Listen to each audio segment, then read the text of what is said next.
Hey, what's going on? Welcome to episode 83 of the Former Action Guys podcast. I'm your host, Justin Kramer. And this week, man, really good episode. Major Fred Galvin. Unfortunately known because he was the commander of the first MARSOC team to ever deploy beyond Det 1, like the first official MARSOC team to deploy and went to Afghanistan. And his team was wrongfully accused of killing like 60 civilians or something like that, and they were kicked out of the country. And it all came down to like a lot of politics and just crazy stuff. So we get into all that. We talk about his career because he was an enlisted guy. He went over to become an officer. Did that. Went to Recon, did some work there, and then went to MARSOC. So getting through his whole career and stuff is just super interesting.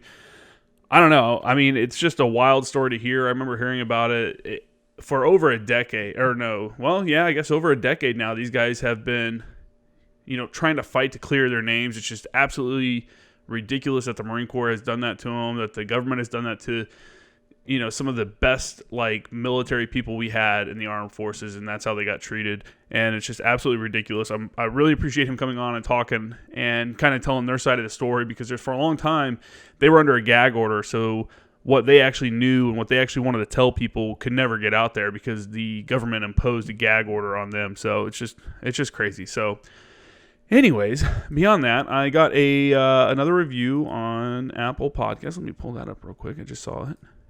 And this is not really a review on the podcast. I mean, it is, but it's from Dolphsock is his name. And I'll just read it. It says, I'm the father of Staff Sergeant Patrick Dolphin, who, with others, inspired Michael to write the story of Level 0 Heroes. And he's talking about the last episode 82 with Michael Golombesky. Many conversations with him along with the books has provided memories for us all. Our visit with him will last forever. Patrick died on the following deployment in the same area of operations, but not before saving the lives of some of his brothers on different missions. Thank you, Michael, for who you are. Always beside you, Dolphsock. So I appreciate that. That's not really a review of the podcast. It's just a shout out to Michael, and I think that's a great thing, and that's kind of what the podcast is about, is, honoring people that you served with or worked with and stuff like that no longer have a voice or, just haven't been recognized for some of the stuff they did. So I really appreciate, this. What can you say to a Gold Star parent? It's just an unfortunate tragedy that none of us can really understand unless we've been in that situation. So, sir, we've never met or talked, but thank you for the review, or thank you for putting a review on there. And I hope you enjoy the podcast. And I'm sorry for your family sacrifices. I guess all I can say. I'm really at a loss for words, to be honest.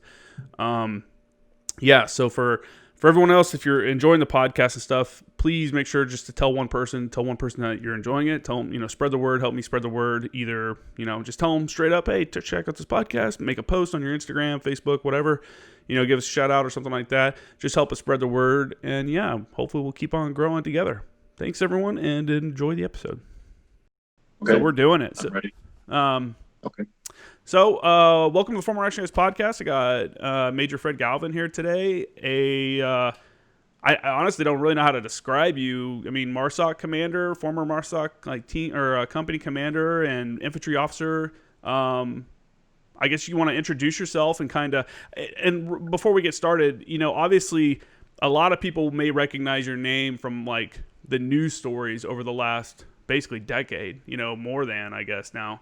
Of what happened with your MARSOC team in Afghanistan on that first deployment. And I definitely want to get into that and talk about it. But, I think there's so many stories that told us what happened there, and a lot of people understand that. So I'd like to get to know more about you and that upbringing in the Marine Corps to that point, and then get into that more so we can understand it better. So if you want to introduce yourself, tell us where you're from, what year you joined the Marine Corps, and why. Okay. Well, thank you for having me on your show. I am Fred Galvin, raised in Mid-America, right there in the Kansas City area. Mm-hmm. Joined the Marine Corps in 1987, a week after graduating high school. And so for everybody that's west of the Mississippi, which is where I lived, I was sent from Kansas out to San Diego, California for boot camp. And then served in Camp Pendleton, deployed in 1990 to Operation Desert Shield, Desert Storm with Regimental Landing Team 5. And, so we offloaded into Saudi Arabia, went into Kuwait, and then backloaded, hung out in the Gulf as in case anything else happened for several months. And then we did a humanitarian mission on the back end of that in Bangladesh. And then came home and actually went to college there in San Diego, took some classes at San Diego State, graduated from Cal State San Marcos, which is just south of Camp Pendleton. Worked as a stockbroker for 2 years at Smith Barney, which was a Wall Street firm at the time. Now it's been absorbed and is part of what is now Morgan Stanley. So enjoyed that experience, but I really wanted to get back into the Marine Corps. It was kind of strange when I was in the Marines. I ran into a friend of mine I went to high school with, great guy. His name is Justin as well. Oh. And ran into him in the chow hall there in Camp Pendleton. He was a Recon Marine, and hung out with him for a little bit since we were both corporals. And I knew that's exactly what I wanted to do.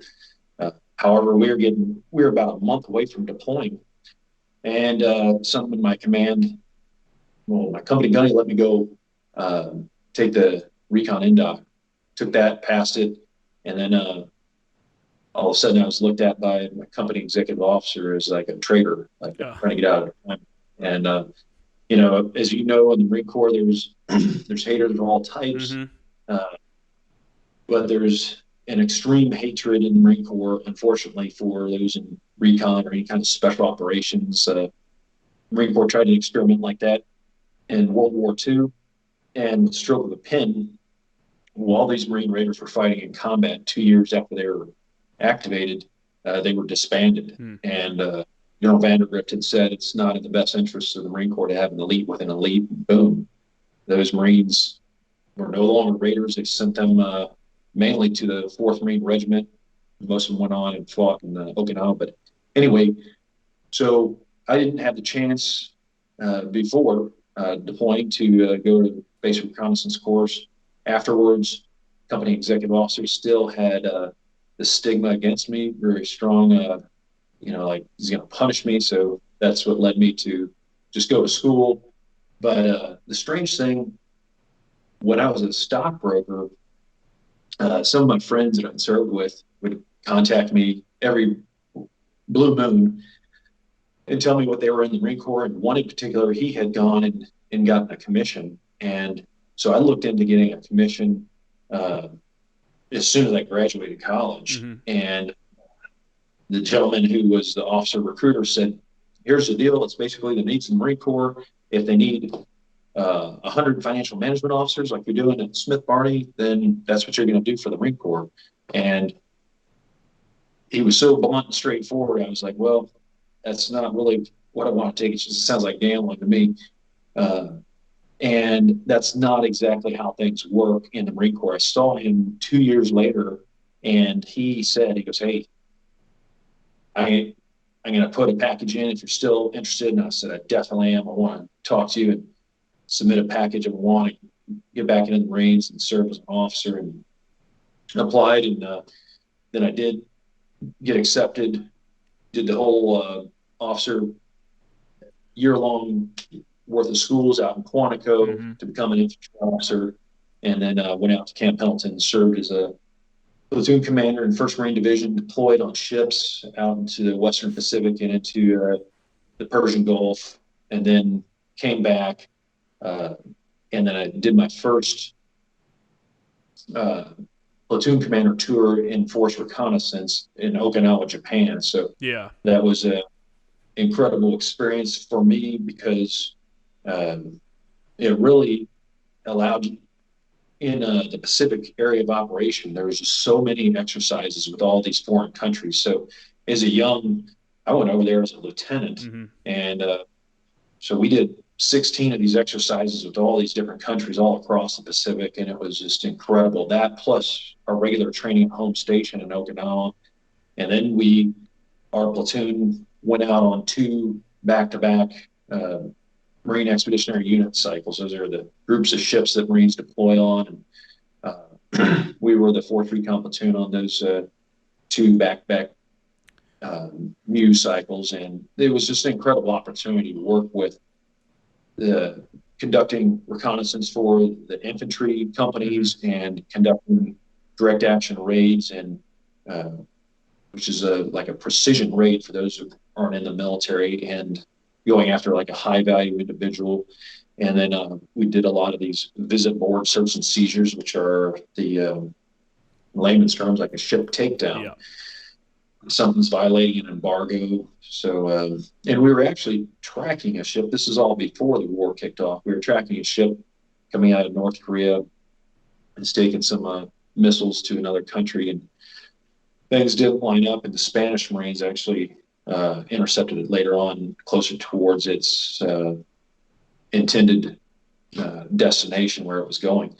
But went from there, finished that tour in 3 years in Okinawa, Japan, went over to Yuma, Arizona, which was the Marine Corps has an organization there called the Marine Aviation Weapons and Tactics Squadron 1. Mm-hmm.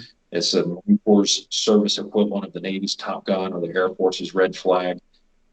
The Marine Corps doesn't solely focus on the air-to-air, much like the Navy does, but it's air-to-air, air-to-ground, and primarily in support of the ground combat element. So the infantry guys on the ground, and so they integrate artillery, battery, they integrate infantry, Marines flying in helicopters and using mortars. So there's a lot of things to coordinate and deconflict for these raids that happen in a short amount of time. And it was an incredible experience, although at the time I wasn't really quite sure. Going from 4th Recon, then I had a choice. They gave me two choices: Headquarters Marine Corps, and I was a young captain, and I was like, that doesn't sound good. Yeah. Or Yuma, Arizona with the air wing, and that also, not knowing what it was all about, didn't really sound like a good option. But so I took the better of two evils, went out to Yuma, and it was a great experience. Oh, I bet you got to do some pretty wild stuff out at Bots. I mean, they already get to do like such high level like planning and well, everywhere from like all the way down the very tactical to the individual up to like the higher level planning and execution. Like they're legitimately doing it. For those that don't know, they do this like once or twice a year, and they bring out, it's like you said, Top Gun. They bring out it's like that. They bring out all the best pilots. They bring their crews out there. They bring out JTACs. They bring, all these people, artillery battalions out there supporting, infantry battalions out there getting training, and it's all live fire. They're doing like real live fire, dropping real bombs, doing actual like movements and stuff like that. And I have never actually been involved in them, but everyone I've talked to, the pilots all hate it. They come back like, man, I just got my nuts kicked, for the last like whatever it is, 2 months or whatever. But a lot of the guys that like enjoyed the training and stuff come back and they're like, dude, you just won't get like the same level of training. That kind of opportunity is pretty rare to get to do something like that. So I imagine as an instructor, the stuff that you got to do was, even better because, you're there all the time. Backing up, what made you decide like, well, let me first ask, when you decided to become an officer, when you were like, hey, that looks like a good option, and I like to point out the fact that you said that there's a lot of haters and that the XO is kind of riding you for it.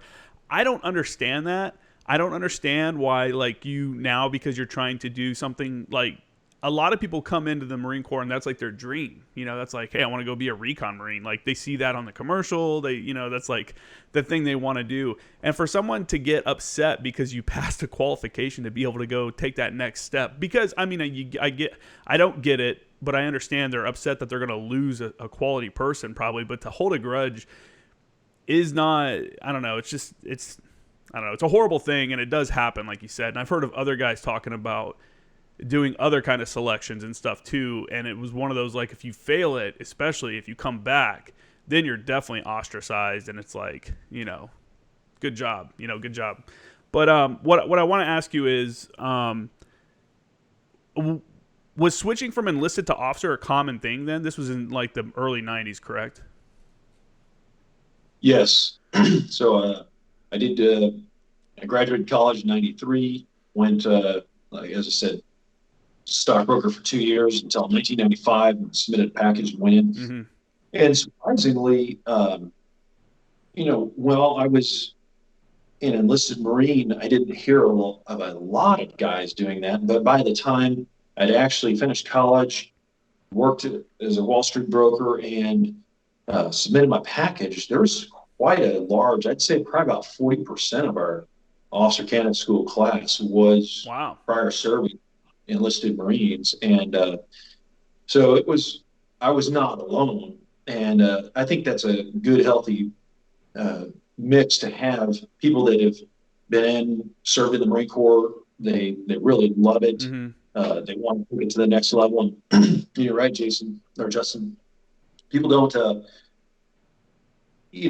if you become an officer, some of your enlisted Marines, they're your friends, are like, oh, you're going to join the dark side, and they kind of rib you for it, but they mean the best for you. They usually they don't sit there and look at you like you took advantage of an opportunity by using your GI Bill and then continuing to serve our country and wanting to lead. Because a lot of times I'm sure while you were in uniform, you saw things that were jacked up, and you're like, if I was in a position of leadership, whether it's as a non-commissioned officer or an officer, if I could change things, I would. For sure, yeah. And so it's a lot of that, I'll call it entrepreneurial, like, hey, I'm a leader in the organization. I just want to make it better. Yeah. Are you there, Justin? Yeah, no, I can hear you. You got me? So we were talking about how common it was to become an officer, and you said like 40% of your OCS class was prior enlisted, which that is crazy. Like that kind of blows my mind that it was that large. I have a few buddies right now. One that's already an officer. Well, I guess they're all already officers. Some of them haven't finished TBS yet. They're in college right now, finishing up their MESEP program. But I don't think they had anywhere near that many people come in and be part of their OCS class. So that's pretty wild. Did you guys like lean on each other, or did you find that the other candidates like leaned on you as prior enlisted? There was definitely a lot of folks who, you've enlisted, you've deployed, you have the knowledge. But I will say this, that I was very surprised at how many people who just graduated college, no ROTC experience whatsoever, nothing from the academy, just straight. They went to platoon leaders course, no military background, how smart and quick learning. So there's a lot of people that really wanted to be a Marine very badly. And that's one good thing about the Marine Corps is it's not an option that some people do just because they're interested in, serving in the military or for college money or a career, putting someone on the resume. There's some true believers that really do want to serve in the Marine Corps. Not all of them are perfect. However, I was really impressed at, wow, some of these people are learning, no military training, and here they're running the obstacle course. And I think having had the experiences I did put me at a big advantage because you knew what to expect. Yeah. You knew, okay, people are playing a little game here. They're, psyching you out, or here's what to expect of a long, there's people that had never gone on 20-mile hikes, and they didn't know what's going to happen to their body. So they let a lot of this get into their mind. And so you do have an advantage having served in the military, and a lot of people did lean on those of us who had previous military service. They lean on us quite a bit. Did you find it hard, like once you did OCS, you do TBS, and then you do IOC, the infantry officers course. Once you finished that and then you got to your unit, was it weird being an officer at that point, or were you fully into it? Coming back to the fleet, last time you were in the fleet, you're an enlisted guy, so now you're an officer. Did it feel strange being an officer, coming out? No, it felt like, because if you choose infantry, it's a year long from when you go to OCS, and then, for those of us who already had college degrees, you go straight into basic school. So you graduate on Friday from officer candidate school, and you get commissioned right then. And then you just take that Friday, you take all your stuff up there to a different location in Quantico, and you begin the basic school training right away. And then that goes on for 6 months, and then you go straight into infantry officer course. So by the time you've completed that year worth of training, at least for me, I was kind of like, I just can't wait to get to my unit out in California and start leading Marines. You're hungry. And plus, I served out in California, being from Kansas where it's really flat. I was looking forward to getting out to the West Coast, and never was a huge fan of the East Coast. So I was like, get me back out to where the sun shines. And that's funny. I was the opposite. I was when I first came in. I'm from Indiana originally. When I first came in, I went to Camp Lejeune, and I was there for 7 years. And then I got orders to First Anglico out at Camp Pendleton, and I'm like, man, I don't want to go to California. Like, fuck that. I'm like thinking like living in the city, dealing with the taxes. I have a kid. I'm like thinking about the school system, and I'm just like, I don't want to go out there. And now that I'm out here, I got out here and I'm like, this place is awesome. There's a lot of there's a lot of downsides. I'm actually thinking about moving out of California now because it's getting a little crazy. But, for a while when I was right next to the beach, it was like super awesome. And it's like hard. It's like, how can you beat this? It's like, this is a pretty nice spot to be. So yeah, you said you did a deployment where you went to 5th Marines first, and after OCS, that was your first duty station as an officer?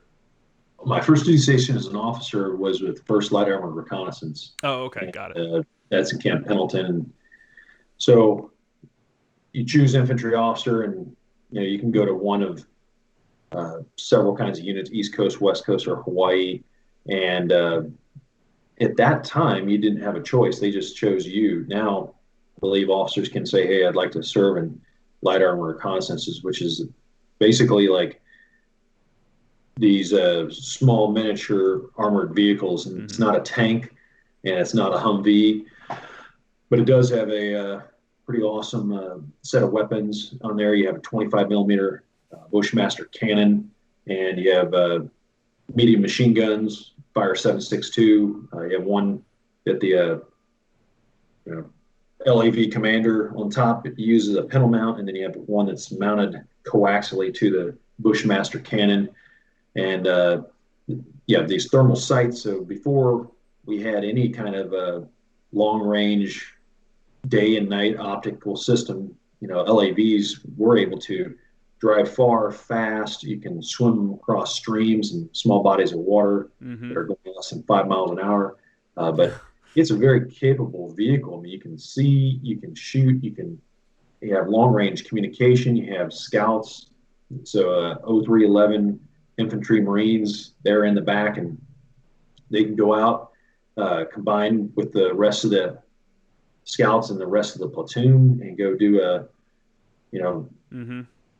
screen line reconnaissance. They can go do like a hasty ambush. And they're meant to deploy. Light armor reconnaissance is meant to deploy far ahead of the actual infantry. So the whole job is to scout out and see what's going on. So often we were attached with a lot of rotary wing close air support, which my friends who were in the rifle platoons as rifle platoon commanders didn't usually have that opportunity, where every time they'd go to the field, they'd be controlling rotary wing close air support to go in. There in Camp Pendleton, you have a lot of canyons and mountains that you could easily get schwacked if you commit armor into that without using your scouts or attack helicopters to go in there and see what's going on. So I had a lot of good opportunity. That was it was incredible, but you have to think about the logistics a lot more as a independent platoon commander. When you're driving around, you have to think about getting refueled, plussed up on ammunition all the time, and how you get that far forward is really tricky. Yeah. And I remember the very first, so I joined the unit, our very first field evolution, which was, I think, the second week that I was there. We received a large battalion operations order, and we drove up to March Air Force Base. It's about an hour north of there in Camp Pendleton. And we flew in strategic air, landed in Fallon Naval Air Station in Nevada, did a live fire raid there with our cannons at night in the middle of a snowstorm, and the battalion drove down from Fallon, about a 12-hour, drive down in the middle of wintertime. This is my very first field evolution. Yeah. So you're driving down in the cold, snowy passes in Bridgeport. We had places set up where CH-53, these are heavy lift helicopters, would land with fuel bladders and set up a rapid ground refueling along the way, and did that all the way until got back to Camp Pendleton. And so that was very instrumental in me as a second lieutenant, that hey, this is what we're doing. We're learning to do these deep strikes, to go in deep behind enemy lines, wreak havoc to command and control nodes, like the headquarters of enemy rear areas. So if you take that out and you go back there and just start creating chaos behind enemy lines, you're really disrupting what the enemy can do. And back then we were planning on fighting, mainly the Russians. But that's is essentially suicide mission to go in and do something like that. Surviving something like that against a Russian force back then was probably not very likely, but I'll say it was a great opportunity to learn a lot from. Those are probably the most comfortable vehicles to ride in as well. I've been attached to LAR for a couple exercises and stuff like that, and it's just it's a good time because you don't have to worry about carrying everything. You have plenty of room for anything that you need there, and you don't feel the potholes and stuff. It's a great ride. And the way they're utilized, it's unfortunate, like this war that we've been in forever, they're not being utilized like they should be. I think the last time, and you correct me if I'm wrong, do you think they were using in a traditional role was probably during the invasion, right? During the invasion in Iraq? It really was. Yeah. Now, I've actually done when the war started in Iraq, we were integrated with LAR, having been a light armored reconnaissance platoon commander, then going into force reconnaissance. When we deployed to Iraq the first time, I had just left Yuma, Arizona as being an instructor, and I went back to Force Recon, which at that time officers did not go. If you had been in Force Recon, you don't go back. It was a definite career ender. Like I said, there was definite haters in the Marine Corps, and if you wanted to go back, then basically you were shooting yourself in the head because you just think you're, Ricky Recon and super high speed. So the officers that promoted you, that for some strange reason, they all had the opportunity to do this type of training and lead in that capacity before, but very few, even the current commandant of the Marine Corps, had been in, Second Recon Battalion as a company commander. But I don't know any senior officers that served as a platoon commander, the guy that's actually leading a mission at the point of friction, fighting. So anyway, in Iraq, the very first time we went over on ship, and we conducted a lot of ship takedowns all across the Northern Arabian Gulf, the Gulf of Oman, the Gulf of Aden. Prior to going into Iraq, we conducted 39 of these ship takedowns. Wow, really? Yes. That's quite a bit. Like compared to now, because our recon guys would always be prepared for that. Yes. And we kind of gave them crap about it because the one time that there was like an opportunity to board a ship because of whatever reason, the Navy Commodore swooped in and was like, no, my guys are going to do it, and sent in the Navy dudes. And all the recon guys were like, what the fuck, man? This is like what we've been training to do the whole time. So to say 39 like real world boardings. Real world. Yes. What were you guys, what were like the reasons that you were boarding these ships? Well, they were doing what's called a maritime interdiction operation. So at that time this was the start of the war in Iraq. So for a lot of people that haven't served, it's kind of like these riots that are going on across America. It's not, some people are unwitting and some people are just showing up because there's nothing going on at college and they're there and they're being used.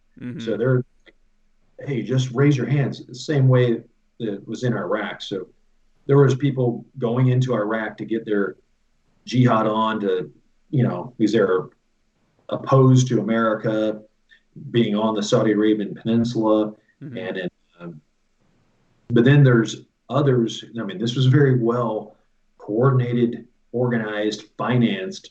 So we were going after a lot of ships that were moving black tar opium and moving drugs that was being used to finance, the war on terror. There was organizations that were smuggling men and material onto the Saudi Arabian Peninsula, and without getting into any classification, so the enemy has a lot of organization and ability to coordinate, and so does the United States. So we would receive information on where to go,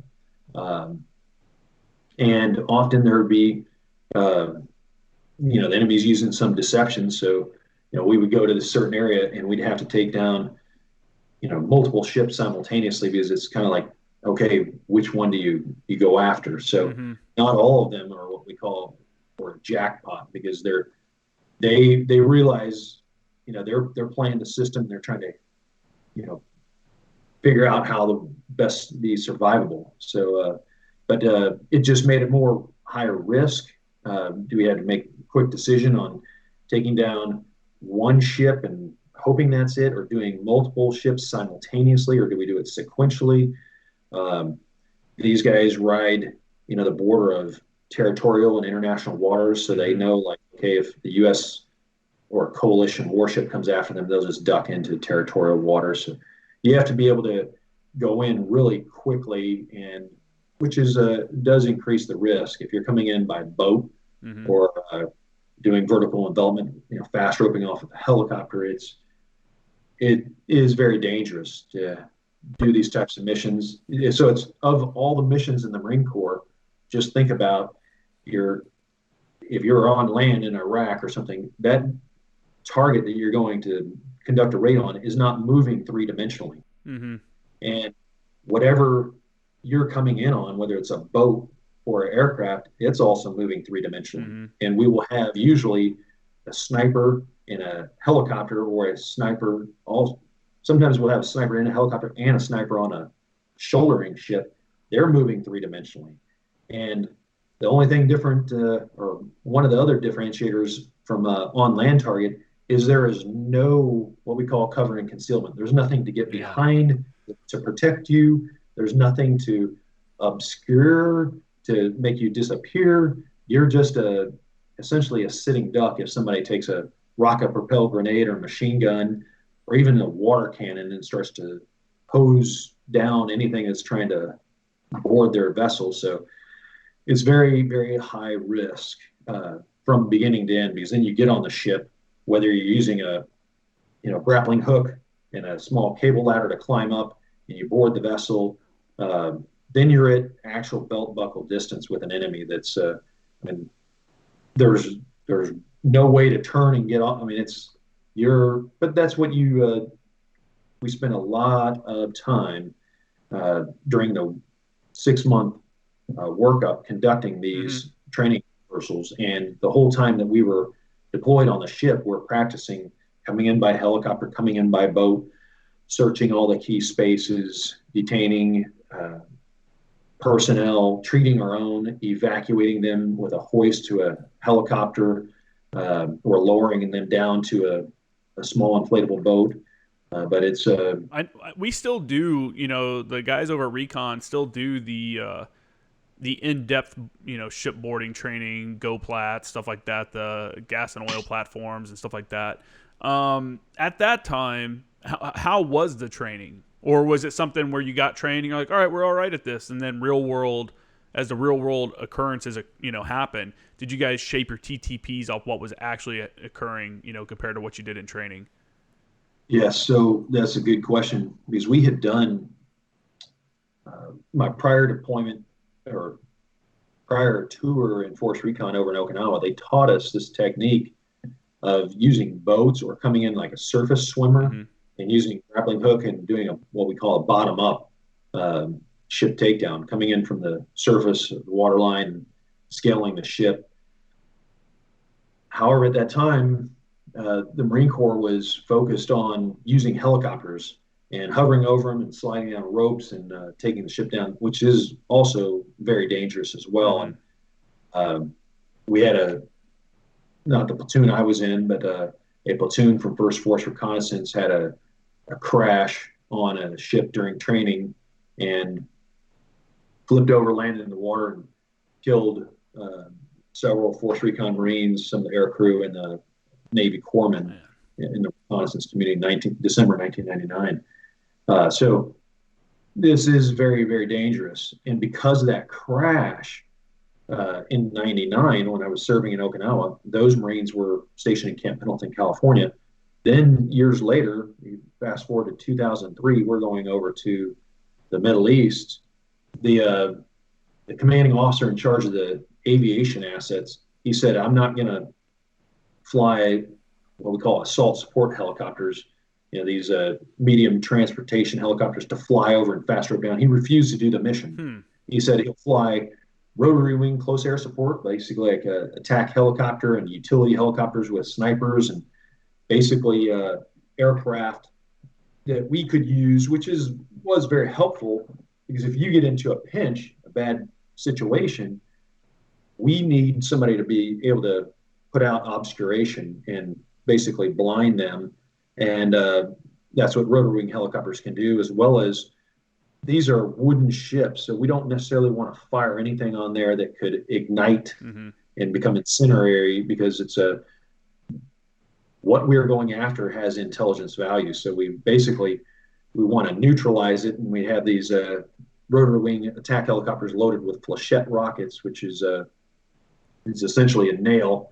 So if we were attacked, we basically go dead in the water because we don't want to present a larger target and turn and flank ourselves. So the rotary wing attack helicopter, their procedure was to utilize different weapon systems that we could still board the ship, not have it burnt, and protect us. But thank God we never had to resort to any of that because it's out at sea. Like I said, there's nowhere to run, nowhere to hide. It's not like land where you can get into use the terrain to obscure yourself from, the enemy's line of sight. You're doing this, you're coming up on a ship. They know you're there. They're preparing, and there's a lot of things they can do, putting obstacles like concertina wire, caltrips. They can grease ships so you can't really climb up easily. It can be a tricky mess. Yeah, I bet. So, yeah, and they're cornered animals at that point, so if they're definitely like nefarious figures, if you want to call them that, like the odds of getting into an actual fight it just goes up because where are they going to go? What do they have to lose at this point? Man, that's got to be I can't imagine what the adrenaline rush is of boarding an actual ship, like real world. Even doing it in training has got to be pretty intense, just because it's like you said, it's not a safe thing to be doing. It's like not a natural thing for humans to be doing something like that. It's very dangerous work, and to be doing it in real world. I assume you guys did ops when you could at night and stuff like that, just to have a yeah. So we would train all through the deployment. The joke is with the Navy that the Marines, when they go on ship, is they eat until they're sleepy and they sleep until they're hungry, or they say, the Marines are diners and defecators. Like these Marines on the ship, the main job is to take classes and lift heavy things. And there's not a lot of things to do. Like the Navy has a mission. They're sailing the ship. They're doing all kinds of things. So unless you're in the aviation component, you're kind of playing cards or doing other things that are not so exciting. Yeah. But the Force Recon platoon is small enough with 24 guys that you're able to train. So we do this close quarter training throughout the ship. We go to reverse schedule on vampire hours when everybody is basically asleep, and we clear all the spaces throughout the ship, and then we'd end up in the middle of the night doing live fire on the flight deck. Night live fire, and then the sun would come up and the day live fire, and we'd place up all our brass and exercise, have some classes, and then we'd go to bed. So we would always still train, 8 to 10 hours a day on the ship underway, whether that's practicing inside. We had a well deck, where the amphibious vehicles go out of, but practicing our hook and climb down there every single day. Trust me, you can get to, just like there's an American Ninja, you can do things enough times where you can climb that ladder really quick, because that's just second nature at that point. Yes. And I won't go into the tactics of how, when you're approaching a ship, there's a lot of things going on. Mm-hmm. It's not just us. So we're hopefully able to, because other distractions are being caused, hopefully we're able to get a foothold and have our first element aboard a ship before some people really know what's going on. Mm-hmm. But it is still, no matter where and when you do stuff like this, if somebody is wanting to fight you, it's going to be just like they told us in infantry officer course, if you get into a knife fight, you must understand you're going to bleed.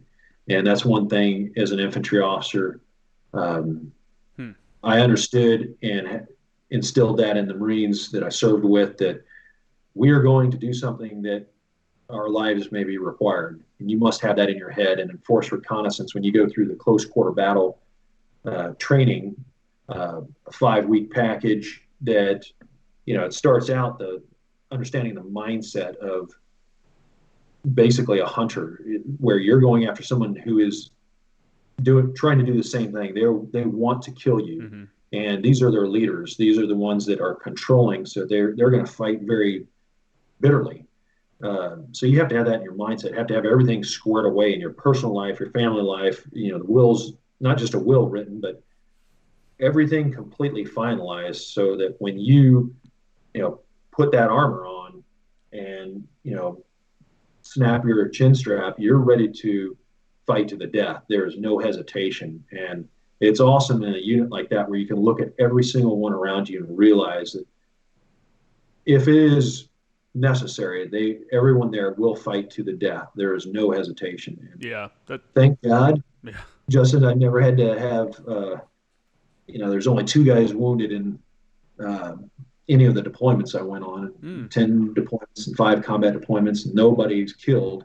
But I believe, a lot of that is primarily divine providence. A lot of that is training and rehearsing, and then just having a, highly capable, highly committed team that will do everything to not fail. Yeah. So. A lot of these things that we do now, I mean, all of it is built off the basics. And I think after over 200 years of military, service, the Marine Corps has become very good at instilling those basics that you need to move up to those next levels of training and stuff in the Marines. It's we when you're going through some training, it seems like, what are we doing? This is so stupid. Why are we even doing this? This is really basic stuff, but you don't really understand that muscle memory that you're gaining from doing it one more time. Let's do it one more time. We'll do this drill one more time. And it's dude, this sucks. I don't want to do it one more time. But it's when you get to that point, you've probably finally understood how that you can do it now without even thinking about it. And yes. It's tough to get. That's one of our issues, I think, with pairing with foreign forces and stuff like that, is because they don't have that ability to I don't know, those basics. It's harder for them to grasp because it's not something that's been constantly been done, having been done and fixed and repeated and cleaned up over 200 years and stuff like that. But at Recon, there is a lot of different missions like that are just, it's wild and stuff, and it's crazy. What blows my mind, right, is that we just had this SEAL Team 6 hostage rescue operation a couple days ago, which awesome, that's great, and I think that's, for those that don't know what I'm talking about, you can Google it. Just happened. I think there was an American was kidnapped in Nigeria, I believe, and they were going to take him to Mali or something like that. And the SEALs came in and took out those dudes and rescued them real quick. What's crazy to me is that the guys in Recon and Force Recon and stuff like that are as capable to do something like that, but they don't get tapped for it, right? And that's even, I don't know. You can speak to the MARSOC side. Maybe that's something that's not talked about, and they're actually doing raids like that, these, rescue missions and stuff. But it's not something you ever hear about a Marine Corps unit doing.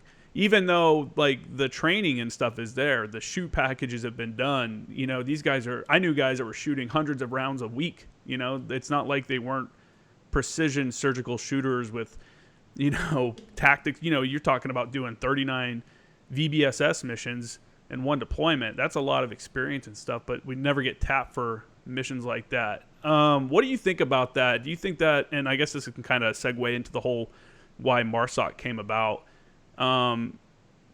Was there a hope that we'd get in more involved or tap for those missions with a unit like MARSOC in the Marine Corps? Or, you know, what are your thoughts on that? Yes. Well, I will also back up a little bit and say there's perception and then there's reality. So the perception is only SEAL Team 6 or Delta Force, they get these high-speed missions. And like I was mentioning, why did we do these 39 ship takedowns? Well, it's because positioning. So like in a chess game, someone in the SEALs had, hey, we want to get off of the Navy ships. So they made the decision prior to the war starting. I remember my last deployment before the war kicked off, when I was a Force Recon Platoon commander in Okinawa, we had SEALs on the ships with us. Then they decided, hey, these things are not worth our time. Maybe we'll keep some gear. Maybe we'll keep a liaison officer on the ships. But realistically, when the war started, we felt like we were being left out because we were on the boat. And, you know, the SEALs were ashore. At first, the SEALs were doing a lot of missions that they didn't find so glamorous, like personal security. They do a little raid here or there, but they were being underutilized because in the Special Operations Command, which is spelled, as we all know, A.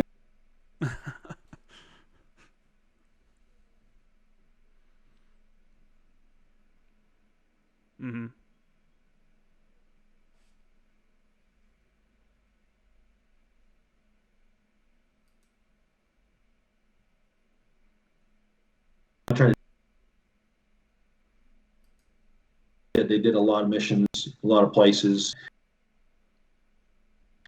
So, you know, again, perception versus reality. We were out at sea because nobody else. So we did a ton of these missions, and then we went into Iraq. In the beginning, when you went into Iraq, it really didn't make a difference who you were. You were getting into action for the first several years of the war. Then, and I'm going to jump around here a little bit. So at the beginning of the war, right around 9/11, the Secretary of Defense then at the time was a Dr. Donald Rumsfeld, and he had previously been Secretary of Defense during the Vietnam era, and he realized at that time, you know, hey, these unconventional warfare capabilities that exist in the special operations community, I want to create greater capacity. So he had every component in the Special Operations Command, each SEAL team or Naval Special Warfare Group on the East Coast and West Coast created a different SEAL team. So on the West Coast, they had SEAL Team 1, 3, and 5. They created SEAL Team 7 on the West Coast. You know, on the East Coast, they created another team there. Each of the Special Forces groups, all the Green Beret groups that are all across the United States and over in Germany, they each increased by a battalion. And the Marine Corps decided, like, yeah, we'll give some liaison officers down in Tampa to the Special Operations Command. They were trying to placate the Marine Corps, or the boss, the Secretary of Defense, thinking that, okay, Bush will likely, like his father, be a one-term president, and Rumsfeld will be out of here. Let's get past, 2004. And they finally agreed, after enough pressure from Donald Rumsfeld, that we will create this Marine Corps Special Operations Command Detachment 1 and Camp Pendleton as a proof of concept to figure out if our Marines are even good enough to compete at the level of Green Berets or Navy SEALs. And, so they took our elements, certain individuals from different Force Recon units, which was at that time, that was our Marine Corps elite unit. And they paired them up with a lot of logistic enablers, a lot of uh, artillery personnel for fires, a lot of intelligence, and they deployed basically a task force of 86 men to Iraq under in the command of Naval Special Warfare, and they did some split platoon ops. They did roughly over 2 dozen missions, and that 6 month deployment came back. Proof of concept was over, and the Marine Corps realized, okay, Bush just won re-election. Rumsfeld's here, and then Rumsfeld put his boot up the Marine Corps' butt and said, "Hey, Yeah. I'm serious. You're going to create a component inside the Special Operations Command. Quit dragging your feet." And that's what happened to the Special Operations Command. So, like right now, you still have Recon and Force Recon Marines deploying on ships, and even after the creation of MARSOC, Recon and Force Recon Marines were deploying over to Iraq and to Afghanistan. And then, in 2006, when we were activated, our Force Recon company in the West Coast there in Camp Pendleton, we were deploying. There was a 6 month deployment that would go over from 1st Force Recon to Iraq, and then 2nd Force Recon from Camp Lejeune, North Carolina would come over and do a replacement. And that 6 months on, 6 months off was going on for the first 3.5 years of the war. Wore a lot of people out. A lot of guys got out. A lot of guys were wounded. And so the force was kind of attriting itself. And they created MARSOC and basically took the preponderance. They took 3 of the 5 Force Recon platoons on both coasts, and the remaining 2 were left to the Marine Expeditionary Forces on each coast. But those 3 platoons were the core of who we utilized in creating our initial elements of MARSOC. Mm-hmm. And, which in the beginning we didn't know. No one told us, despite my constant request each week, where are we going to go? I asked for 3 things. These are priority information requirements. I need to know what our mission is. Are we going to do stuff at sea? Because they told us, mm-hmm. You're going to go deploy on the ship. Mm. So that leaves a lot to the imagination. We can do amphibious assault. We can do amphibious reconnaissance. We can do ship takedowns. We can do precision raids from a ship. So I need to know what our mission is going to be. I need to know who we are going to work for. Is it going to be the commander of the Marines out on the ship? Is it going to be a Special Operations Task Force commander ashore in a combat zone that has an entirely different mindset and concept for our employment? And then I said, I need to know, because we have limited time to train, I need to know which geographic area of the world are we going to be, because the people there in Camp Lejeune, where we started MARSOC, one of the colonels who was in charge of the Special Operations Training Group, he had served a year in Africa, in Djibouti. And his mindset was, you're going to deploy to Africa. Could be, but I knew we were deploying in 2007, and it's sort of like how things are right now. Going into an election cycle, no president wants to start another war. Yeah.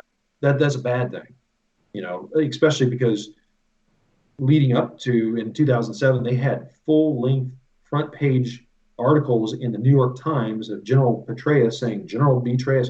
So they were making the war out to be this bloody, nasty thing that we were surging forces in, and Marines, soldiers, service members were getting killed and wounded. And I didn't realize at the time that, when we went into Afghanistan, we got ambushed, car bomb, both sides of the road started dumping fire at us, from jihadists, sniper position shooting at us. We fired and killed these people that were shooting at us. And we were the very early evolutionary cycle of what's called information operations. Yeah. So we destroy the enemy, get back 20 minutes later, it's already spun. They use these stringers, as you're studying in journalism. These are guys that were used as basically agents on the battlefield. They had a pre-made story that, like, hey, here's my story. And, of course, it's not what happened. It's a, concocted version of, these Marines were drunk, went door to door, and just slaughtered, every civilian, man, woman, and child in this village. And that was a narrative. I was not ready to receive that, nor did I think that the Army kind of enjoyed, got you. You guys aren't ready for prime time. You can't compete against our Green Berets. I didn't know, I was naive to think that, prior combat deployments I was on, where Marines supported Marines, you'd never leave a guy behind. You don't work against your fellow buddy. Well, the Marines didn't want this arranged marriage by the Godfather Rumsfeld either. So Special Operations Command and Big Marine Corps, they didn't want this love child. They didn't want some, elite within an elite. So they were basically using this. So all sides were working against you to just get rid of this MARSOC thing that no one really wanted, but was forced down by Donald Rumsfeld. Yes. I want to talk about the ambush and that stuff that happened, but I want to get before that. I'd like to talk through, just so the audience understands, because I don't know how often you're able to sit down and do kind of these longer form kind of interviews and stuff like that, but I'd like the audience to understand the kind of training that you guys had. So it's not, part of the story is it makes it sound like it's a bunch of untrained cowboys just going in and shooting all over the place, when that's not the reality. And the fact is that, guys like you and guys like your Marines and stuff are what we call like surgical shooters. Like, they shoot so much that they're going to hit what they're trying to hit. It's just, that's how it works, even in moving and everything else, because it's what you train to. That's the expectation, and that's why you're at that level. So I'd like to back up a little bit, and if you can kind of talk about, were you involved with that one at all? Did you go on that deployment? No, I was a platoon commander at 1st Force Reconnaissance Company in Camp Pendleton. We were deploying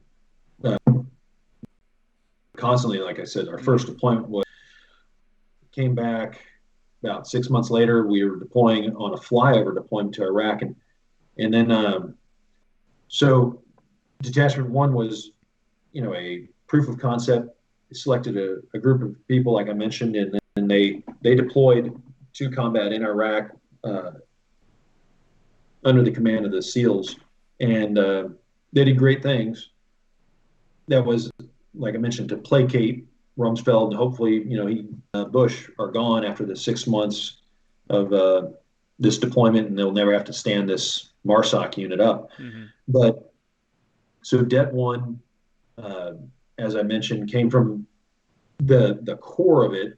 The main effort, the assault element, was from Force Reconnaissance, and the training Det 1 and Force Reconnaissance had that I was. Every time you get ready to do a deployment in Force Recon, you go through a close quarter battle package. And I described a little bit about the very beginning of that. They talk about the mindset. They prepare you mentally and personally and professionally to fight to your last breath, to use every cell in your body to continue to advance, to fight, to basically to die, and to be completely prepared and mentally ready, and to go through the steps to reconcile everything with God, so when you die, there's your family doesn't have any question about it. You're not hesitating. That is expected. But not just this mindset that is like above and beyond any kind of training I'd ever been through in the Marine Corps. You go into first you do marksmanship, and you have to become a precision marksman with your rifle, which is a small M4 carbine, and a pistol, which was, we used a 45 caliber special pistol at that time. And you had to qualify with both of those to shoot at close range. There's various standards at different distances, but basically you have to destroy your target while shooting day, night, from stationary, shooting on the move, shooting at a diagonal, shooting behind barriers, all kinds of these standards. And if your rounds are not inside, a small, tiny, rectangle in the brain box, or right in the chest cavity where you're going to, immediately neutralize or kill your enemy, you get dropped from the shooting package. I remember my first shooting package, when we came back from that deployment, the colonel in charge of the MU said, "Hey, tell me about what's going on back there in Okinawa." We were coming back off from Australia back to Okinawa. He said the platoon commander and 7 of those Marines, to include the corpsman, didn't qualify on their close quarter battle package. And I said, "Sir, this is the first news I'm hearing about it. And we can go out for a third deployment if you need." And he said no, but so it's a big deal, especially if the platoon commander and the corpsman can't get into what we call the crisis site or the objective or the target area. They basically have, because you're training. So, like our platoon, we do it a workup before we even go to the close quarter battle package. You're firing 1,000 rounds of pistol or 1,000 rounds of rifle ammunition, 500 rounds of pistol ammunition every day. So no Marines get that amount of ammunition. And no. Yeah, they always look at force ammunition, but like when we went into Iraq, every of these big operations, force recon platoons are leading and taking out the command and control nodes in advance of these massive named operations, whether it's Operation Sword or any of these things where a regiment of infantry is going to go in there.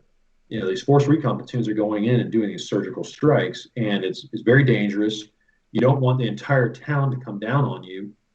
It's sort of like in that movie about Black Hawk Down, going into the Bakara market. I mean, you're going in to a hornet's nest. That's like essentially sticking your hand in honey and then digging into a live bee trap or hornet's nest. And I mean, you're going into a very bad area, and something bad is likely to happen. So it does require us. There's reasons they used to call it divorce recon, because the training is just continuous. Every day you're constantly honing these skills, not just shooting, but shooting under any kind of condition in a house at night, throwing explosives, or putting on doors, defeating the locking mechanisms of the door, and fighting through smoke. So many different circumstances are happening inside these close quarter battle houses, where it's a lot of confusion, chaos, loud noises, smoke, obscuration. And so in battle, here I'd done an entire tour over in Okinawa, to include 16 of these theater security cooperation exercises, training special forces in other countries, and 2 back-to-back deployments on a ship, then come over, do a MOTS 1 instructor tour, go to First Force, do multiple combat deployments there. Each one of them is preceded by a close quarter battle package. The first thing we did in MARSOC is we hand selected our guys. These are all guys who had done combat deployments, basically been doing this 6 months deployment, 6 months back in America cycle for 3.5 years. We handpicked our guys. We went out to Fallon, Nevada. We trained in Fallon and Hawthorne, Nevada for 6 weeks, basically getting all of our, combat standard operating procedures honed, and which is also good when you first organize a unit to isolate, get guys away from, these little magic squares and the family, and get rid of all those distractions. And I personally like to go to places like Hawthorne or Bridgeport, where you couldn't even get reception. Yeah. There was no internet, there was no cell towers, and it was really allowed your guys to focus in on those core skills and develop the cohesion necessary to fight and win in battle. So we went there for 6 weeks, came back, and I knew, like, okay, we're going to need a lot of these enablers. We're going to need not just intel and fires guys, we're going to need men, Marines, who can order, repair equipment for vehicles, for weapons, to sustain our radios. We didn't have any of that. And not only did we not know where we were going to go, other than you're going to go on a ship, what happens after that? So it was a lot of confusion self-imposed by the Marine Corps that didn't really care to have this succeed. We didn't have a single logistics or support personnel, and to send 115 guys over into eastern Afghanistan, the austere environment in the Tora Bora Mountains in the winter, that's criminal. Especially to have me argue weekly and then get on a ship. And we did our workups with the Marines on the ship and deployed with the Marines on ship. And I was asking, I was a commanding officer, so I was asking the MU the colonel every day, sir, even to the last day, sort of like in Sodom and Gomorrah. I was like, if you could give me one Marine, just so that we could order food. I need a supply or logistician. I have to be able to sustain these guys because we got on the ship.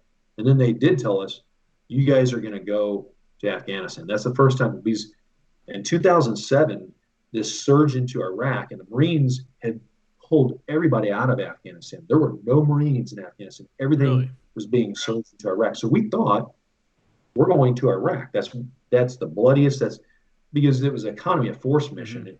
Sending guys to Afghanistan was like sending guys to Okinawa. It was Sleepy Hollow, nothing really going on in '07. And so we thought, okay, we're good as long as we're with the Marines on the ship because we have the support network, the food and logistics pair. Or if we go into Iraq, you got an entire Marine Expeditionary Force, like 25,000 Marines there. We can, use their supply and logistics network like we had on all our previous deployments to Iraq, but sending us, in the snow-covered peaks of the Tora Bora Mountains in the wintertime by ourselves and turning a deaf ear entirely to, constant for 11 months of my request to include a month on the ship. Every single day I was asking the new commander, sir, can I, down to the last day before we're getting off, can I just get one guy? So it's, for our former commanding officer of our battalion saying, "Oh, we gave them the very best." It's the guys on coke, dope, or dog food. That's insane to think that you gave your best effort to not give a single support Marine. That's insane. I mean, we fight what we call a Marine Air Ground Task Force, which is a critical component, is the combat service support element. The guys that fix things, that resupply you. That's an essential. I mean, to this day, one of my best friends I've known for over 20 years, he's a colonel, he's in logistics, and I just realized from meeting him out in Okinawa as a Force Recon platoon commander, he was the supply officer on the group of ships in the Marine Command Element.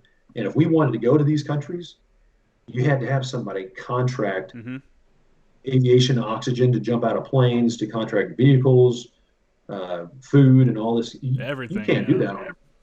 Yeah, it's weird. People that don't know, like, there's literally a guy that flies forward to these different locations and does contracts and gets the porta-johns and gets the ranges set up and gets the gear and, pays, flying around the world with cash in a backpack, paying these countries to get ready for a training operation or whatever to come in. That's really crazy that they wouldn't even give you one person, because having been on ship and having not been able to get off ship sometimes when something's going on, I know that I bet almost any one of those people would have jumped on that opportunity to have gone and done that. And to hold a guy back for whatever reason, I mean, that's, like you said, that's pretty criminal to send you guys out there without someone that can streamline the logistics process a little bit so that you can at least have, the supplies and stuff to sustain yourself and like survive. And I didn't realize you guys were over there in the wintertime, the mountains. Like, that's even worse. My mindset of Afghanistan, I was in Helmand both times. So it's like, it's not like that. That's probably, I can't even imagine what that was like up there in the mountains. Yeah.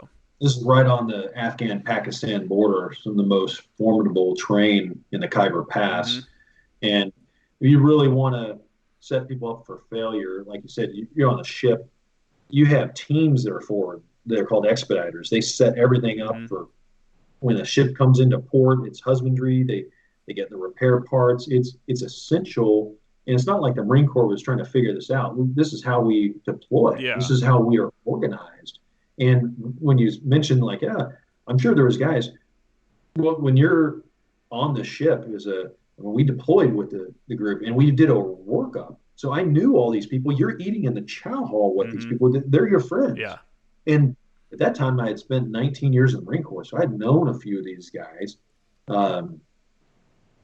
And literally, we had guys begging, because on that deployment, the 26th Marine Expeditionary Unit was the theater reserve. So these guys literally were sitting around doing nothing. And they knew, okay, as soon as we got on, went out to sea, when we left Norfolk, Virginia, they told us, okay, we're going to go to Afghanistan.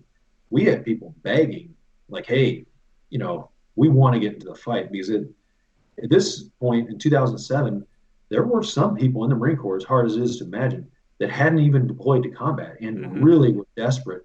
And I was like, hey, I don't care your religion, race, or creed, but if you're a support guy, all of a sudden you're my best friend, because that is something that's critical. I mean, that's what we don't have. Yeah. And that's what I had organized in a list.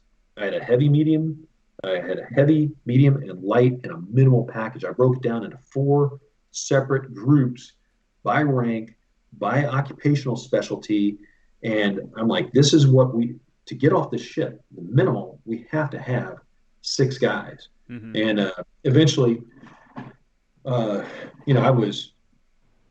Marine Special Operations Command criticized me so much because I started communicating to our forward. We ended up working for an Army Green Beret colonel in Afghanistan. He's like, yeah, I'll get you these guys. And so of those 4 packages, they approved the minimal package of 6. So that request went from Afghanistan to Special Operations Command to Headquarters Marine Corps down to Marine Special Operations Command.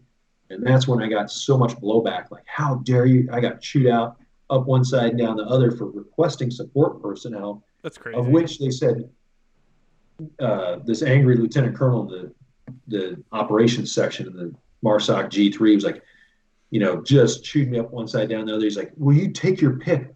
You're getting 5 and only 5.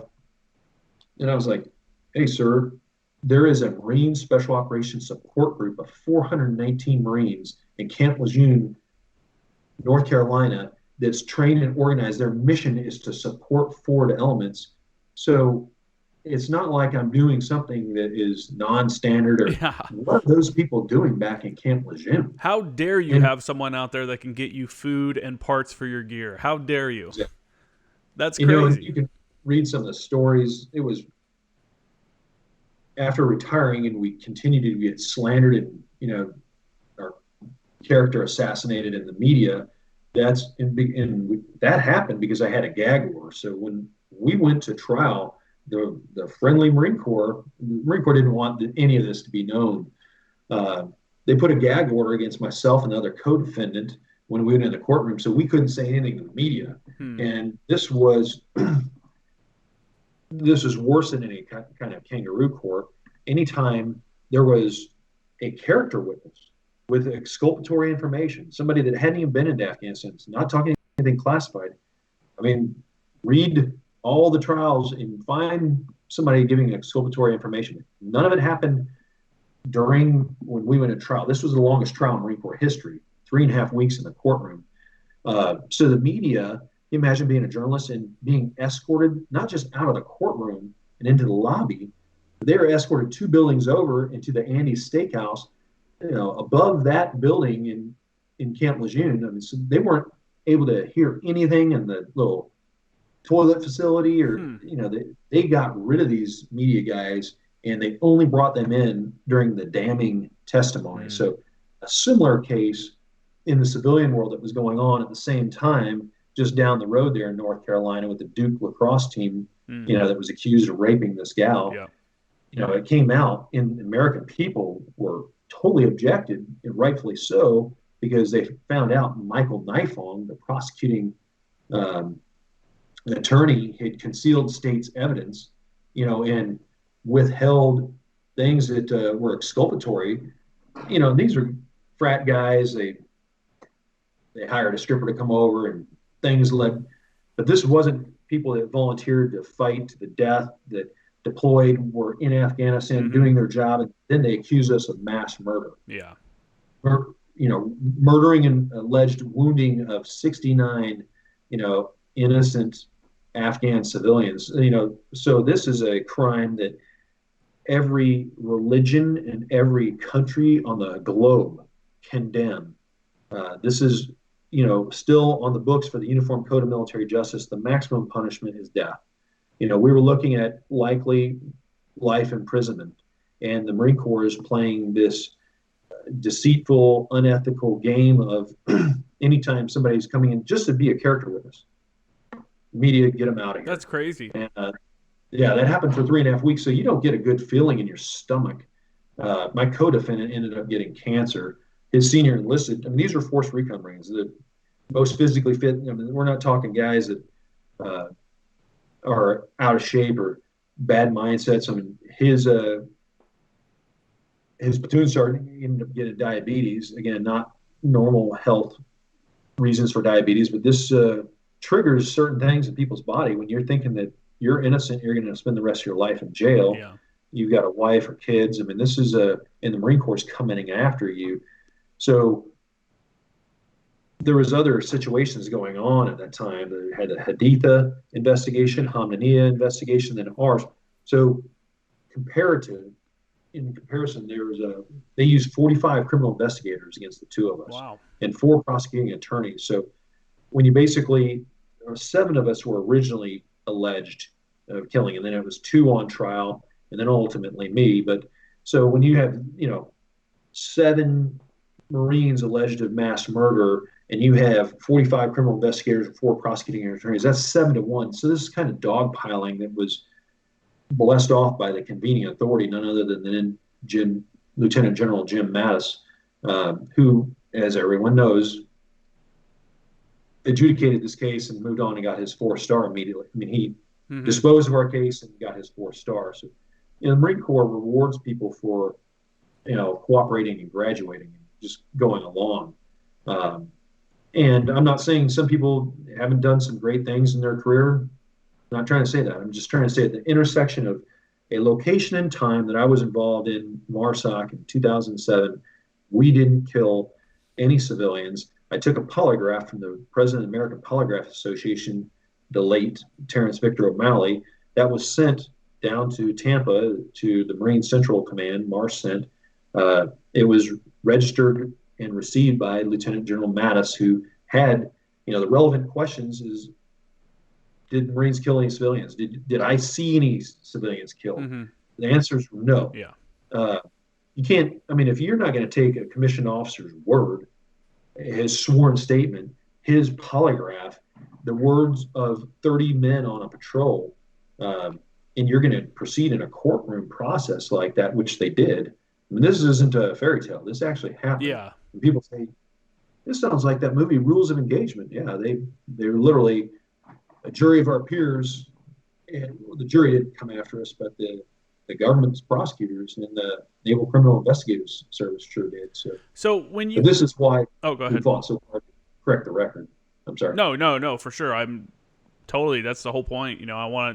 I think more people should know about it, because that's one of those things, man. When you get charged with something, it doesn't matter if you come out being not guilty on the back end. There's so many people that are going to be like, well, what do you do to even get charged? There's always a stigma that's attached to it. So for 100%, you could say your entire piece, whatever you want to do here. I do want to talk about the actions from that day, but before we get into that, when you were on ship and you guys found out you were going to Afghanistan and stuff like that, was there any kind of specialized training or anything that you were doing on ship to prepare for that? Yes. So, like I mentioned, as a Force Recon platoon commander on previous deployments on ship, I'd learned to go into this reverse cycle or work in the vampire hours so we could conduct these, we call them flow drills, but it's basically clearing drills throughout the entire ship, which we're authorized to do at night. And then we do live fire at night and during the day. And then we'd have classes on high altitude sickness, cold weather medicine, various call for fire procedures. We knew we were going to go into the mountains that we're probably going to not have a lot of other friendly forces around us, so we're going to have to utilize aviation ordnance. If we're going to get our butts out of a sling, we're going to have to either call in artillery, surface-fired rockets, or aviation ordnance. So, I'd sent several Marines at that time. Like when I was at MOTS, that was as an instructor, that led me to urge certain people with influence to create this joint terminal attack controller occupational field, which later did develop. And later, I was sending a ton of our guys in our MARSOC task force to this tactical air control party course to be JTACs, to be able to legally control air and indirect fire. We also had snipers and everything. We knew we were kind of alone and unafraid out where we were going to go out in eastern Afghanistan. So we did, again, about 8 to 10 hours training. As part of our regiment, I required all of our Marines to get 90 minutes per day of intense cardiovascular exercise. So not just, calisthenics, but, just exhausting yourself, because in the mountains, you can only train so hard on a ship, but in the mountains, everything is rigorous. The altitude, moving up and down, it's just tricky. And that's why I've been asking for 11 months before we deployed. I asked Major General Halleck, who was the commanding general of MARSOC, where are we going to go in the world? Yeah. And to put people, as you know, Camp Lejeune, it's a swamp. It's elevation flat. 0. It's flat as a pancake, nothing but pine trees. Big difference between rugged mountains in the Khyber Pass, snow-covered, 14,000-foot elevation, and then you're not going to give these guys any heads up that that's where you're going to go, where every tea leaf was pointing to Iraq, which is flat, a lot of Marine support network. Now you're going to go send these guys in a complete different environment. But thank goodness, not because of any crystal ball, but again, the first thing I did is take our Marines for 6 weeks out to Fallon, Nevada, and Hawthorne, Nevada, where you do have some elevation. It's not necessarily like Tora Bora, it's more rolling hill, high desert, but it did allow us to have that mindset and work out our combat standard operating procedures for mountainous and desert environments. So that was good. But you mentioned it's kind of funny, about the key hallmark of every Marine is our marksmanship. Every Marine, is known for, we can shoot further than the Army. We do it with iron sights now. The Marines can use a optic on there, but it's something that Marine Corps, the average Marine, every Marine's a rifleman. We take great pride in knowing that we have the best, marksmanship training program in the Marine Corps. Now you go to Force Recon, they take that up a whole nother level. These Marines were, multiple combat deployments, multiple close quarter battle packages. And it's funny because I get this email routinely from a good guy named Machete Eddie. He's an old Vietnam era Force Recon Marine. And he constantly, I think he forgets what I tell him. I said, hey, because he's like, yeah, these guys they were on a patrol and they were moving, and basically he thinks like we're running through the jungle or something, and we're just spraying and praying like some guys did in Vietnam. I was like every time he'll send me an email, I've never talked to him face to face about this, but I'm like, Eddie, we had a car bomb blow up on us, and then a vehicle was coming to T-bone us perpendicular down an unimproved trail, so there was nothing behind it. We fired and we killed these guys in that truck, and there was nothing behind that. Now, behind us, we had just passed through this crowded market bazaar, and it was planned and coordinated for the enemy to attack us in this kind of a symphony that they did. But what we shot at was these guys in this vehicle. And if you see that windshield that was all over the media, it was very clear that we killed these people in that vehicle. There's no dispute on that. And then on the opposite side of the road, in a dry riverbed with nothing behind it but just a dry riverbed, we had echelons of jihadists that were bounding, using fire and maneuver, coming at us. That as soon as that vehicle attacked us, and our men made quick work at that, everybody else, focused on the dry riverbed and gunned down these people there. So I keep telling Eddie, I said, hey, I appreciate your support, but the thing is, we didn't kill any. I mean, there was no innocent bystanders in that dry riverbed, nor people behind in that road. And, I think some people just think that, there was fog of war, and the prosecutors tried to paint that picture. And I'm like, no, this happened at 9:03 in the morning, registered on my digital system because I sent a text out, troops in contact, boom, as soon as we got blown up. So this is not something that happened at night with limited obscuration or visibility. This was a flat area right off the side of the road. And I mean, people were gunning us down at very close distances.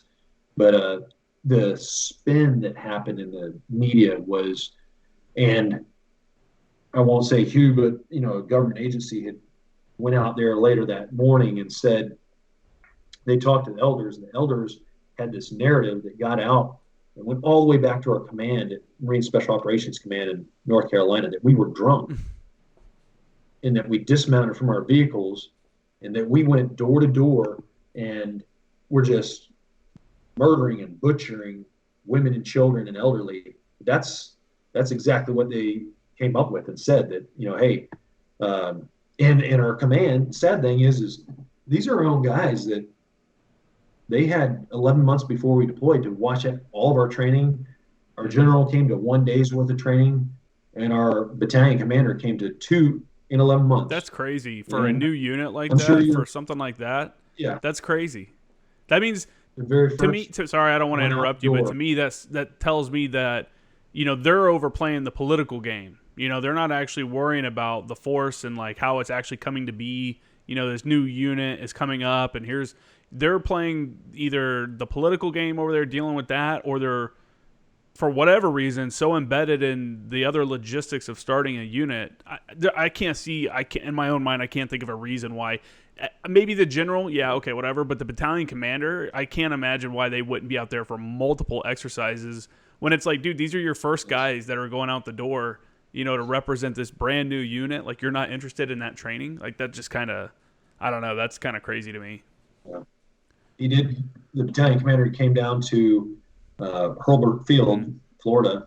Not a bad place to go. Not a bad place to go. I've been down there. Yeah, especially in the wintertime. There in North Carolina, it's not exactly great, so you get a little free trip. Mm-hmm. He came out and observed an hour's worth of training. His comment was that some of these Marines are wearing non-standard boots.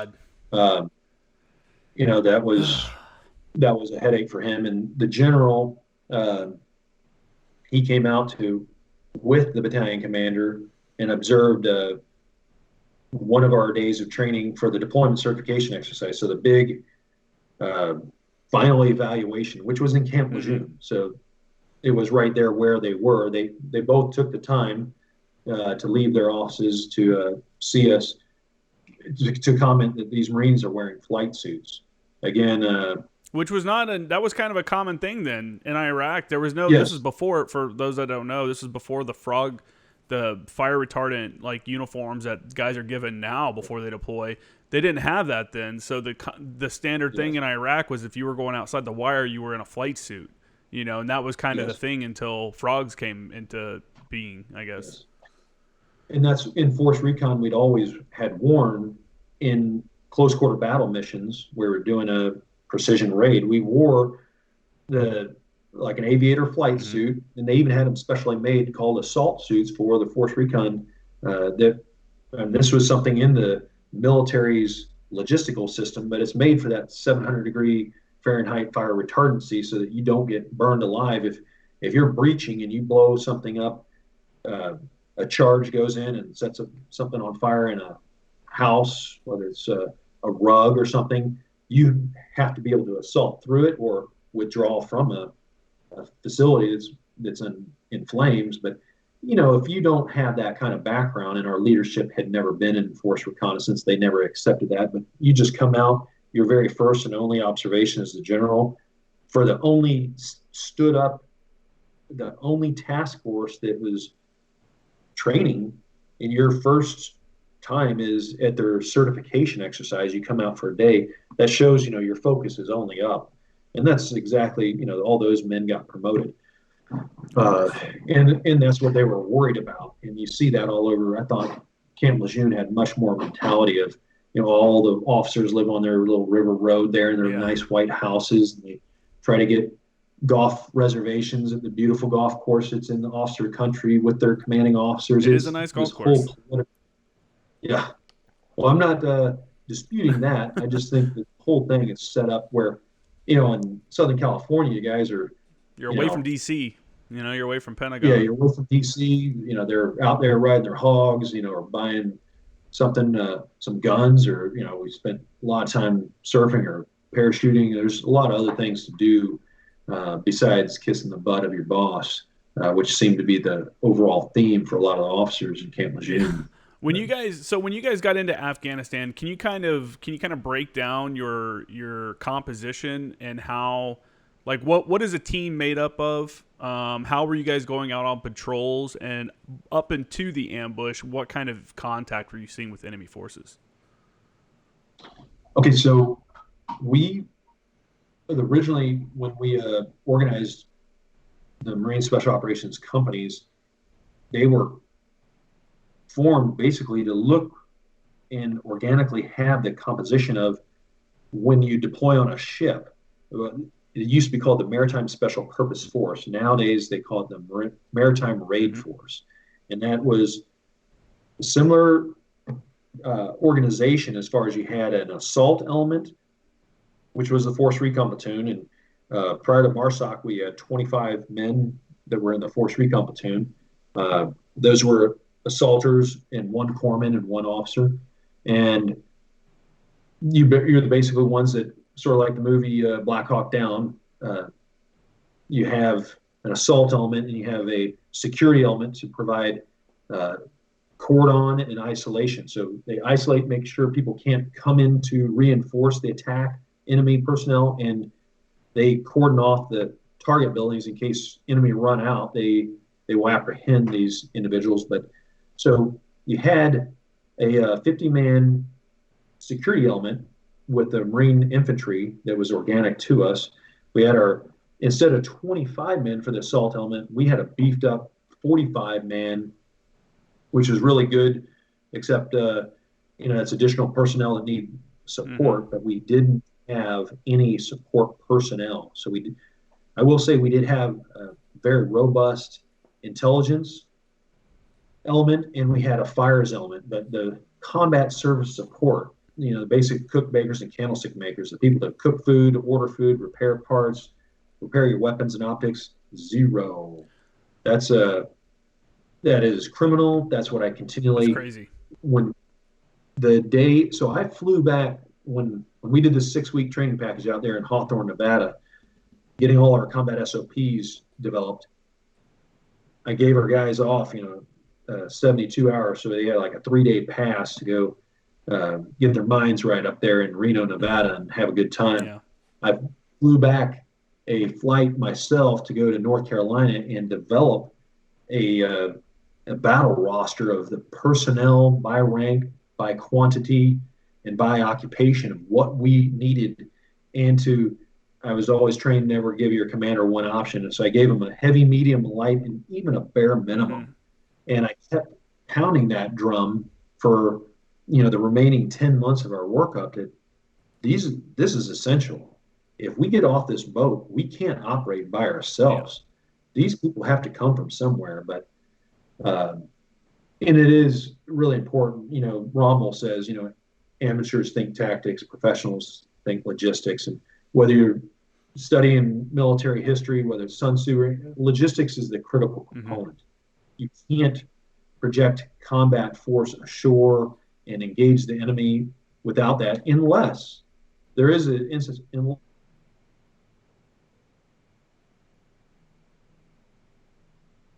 Oh, I think I lost you, Fred. All right. I think we're good. Okay. Yeah, no worries. So, yeah, you were talking about the team layout, or the composition of the team. Yes. So you can send forces ashore into a combat area without any support whatsoever if you just want them to sit on a base and do nothing. However, we went ashore, and the Green Beret colonel that we were working for, gave us this mission to conduct aggressive combat operations. And you served in the Marines, I have too, and I've never had any, qualifiers to missions that said conduct aggressive. So to me, now you want us to step up, you want us to escalate this. People, so that's why I requested the minimal package of 6 was, rebuked with scorn by MARSOC and said, hey, pick your 5 because you're only going to get 5.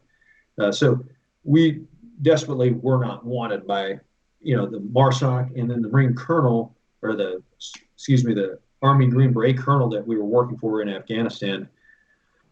His staff, just constantly, it was sort of much like there's a book and a movie that was written about General McChrystal, where the Rolling Stones reporter was embedded with his team, and didn't really say McChrystal was, the antagonist against President Obama, but his staff was just, in hatred of this policy and, the restrictions they had.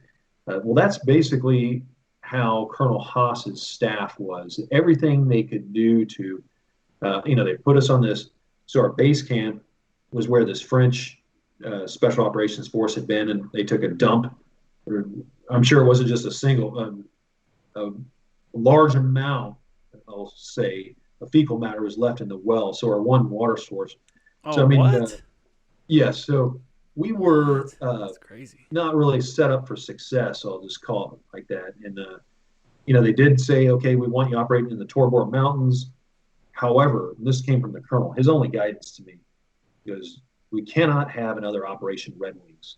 Operation Red Wings was named after the hockey team that the movie was formed around for Lone Survivor with Marcus Luttrell. And basically, they had been operating just a little bit north of there in Asadabad, and their quick reaction force was a little further away and basically shot out of the sky.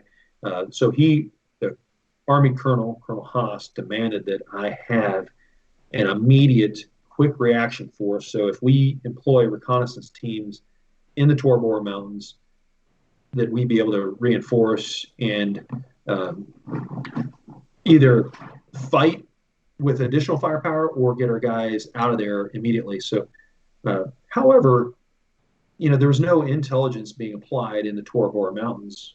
And not strangely, as we quickly found out, is the United States of America paid for and had this first, and at that time only, paved road built in Afghanistan that led from Jalalabad all the way to Islamabad in Pakistan. So here this road, and as you know, what's going on at this time in 2007, they're gearing up for a resurgence in Afghanistan. So they have this training sanctuary where we couldn't go at that time in Pakistan, where they're radicalizing these suicide bombers and foreign fighters and people that are in their final stage of boot camp over there, and then they bring them across. Well, they weren't.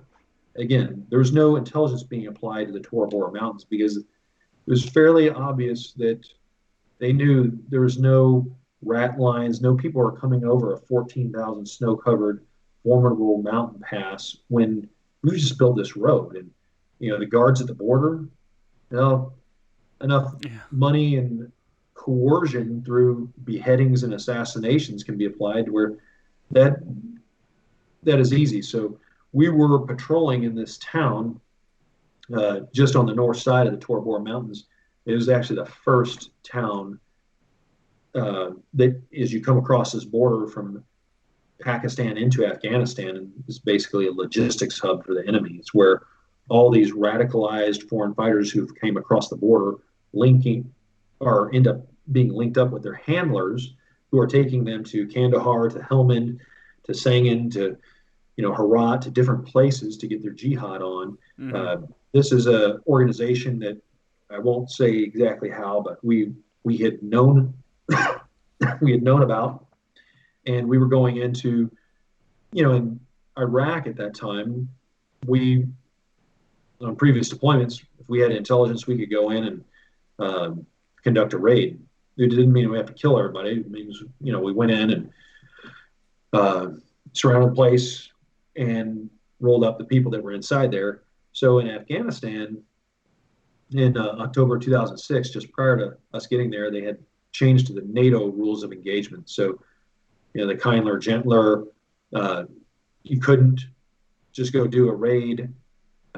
To do anything they call level 2, which is a raid, it had to be approved by the Afghan government, basically every Afghan. So there's no way to keep a secret there. So we were only approved to do what we call level zeros, like Mike Golombesky's book, Level Zero Hero. That the whole little secret behind that is, they wouldn't let you do anything else. Yeah. Your level 0 con ops. Yeah, level 0 con ops is you're going out by yourself to do they call it combat reconnaissance patrol, going in and having a tribal leader engagement. Your unit alone. A level 1 is that you have some Afghans or some other attachment to your organization. But so we were going in by ourselves to this village to meet with the tribal leaders, and we knew that there was 4 suicide bombers. And guess what? One of them greeted us not long after being in that village as we were about ready to pull over and meet with these tribal leaders to do this meet and greet. We got blown up. As I said, it was 9:03 in the morning. Got shot at on the south side or from our left flank. Defeated the target, those jihadists that were inside that vehicle. Then got shot at on our right flank from the north. Killed those guys in the riverbed.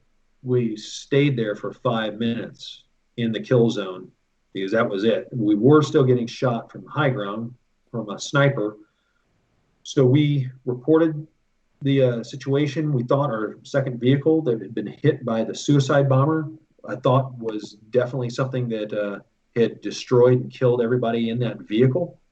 And so, we lost communication with that vehicle. Mm-hmm. So using hand and arm signals, we understood that everybody in there is okay. The vehicle is not a mechanical casualty. We can still move it. We don't have to tow it.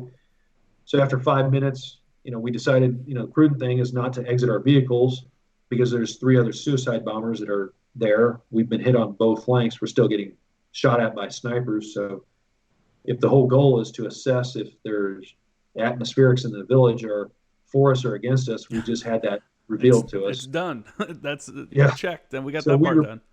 Yeah, we reported it and went back to our base. In 20 minutes, we got this email, or we arrived back at our base, and our watch chief in our operations center said, "Hey, this is already all over BBC. They're reporting that Marines have killed Afghan civilians." And then it started the whole, as I'm sure you've seen in later evolutions, that when there's an allegation of civilian casualties, what we call civcas, then your life is basically over. Then you start answering the mail, developing PowerPoint presentations, and then you have to have an investigator come out. And the enemy knows this, that basically they did their mission analysis. They knew that America is a society based on laws, and they just bring up an allegation, and they'll use those laws against us. They'll hamstring us, put a special operations unit in the penalty box, keeps them out of the battlefield for a couple of weeks while this investigation is going on. Meanwhile, the Afghans were outside rioting in the streets, spinning this to where it went from the governor Sharzai of Jalalabad there in eastern Afghanistan to the president, Hamid Karzai, who publicly condemned our action. So when the U.S. government takes weeks or months to get a narrative out, and the enemy it's out in social media.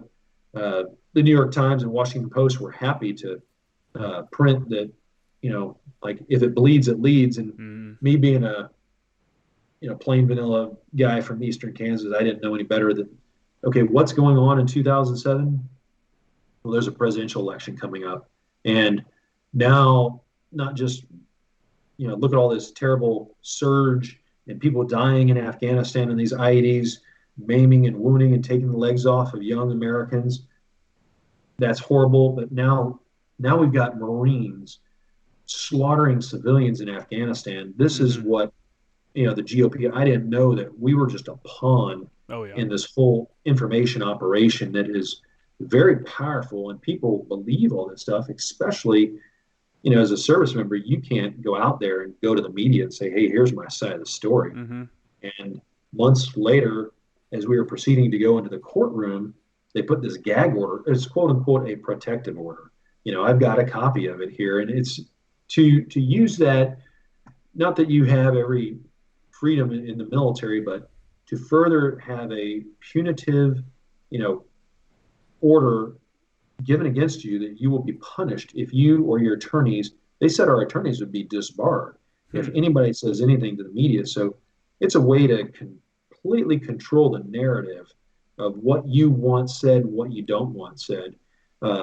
So that's how we went into the courtroom. And, the jury heard everything, but the American people didn't. So the media kept reporting.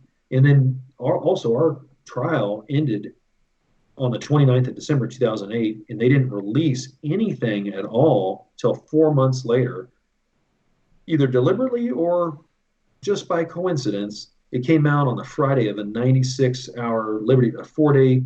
There's very few periods where the Pentagon goes down to a skeleton staff, and one of them is Memorial Day. So they put it out on Friday night to one news source with the Associated Press, Estes Thompson, that the Marines acted appropriately in accordance with the rules of engagements and tactics, techniques, and procedures for a complex ambush. So they didn't use any legal terms, such as you'd have in any other court case, like we were innocent or not guilty, or that the case was dismissed. They just said we acted appropriately, which the media continued.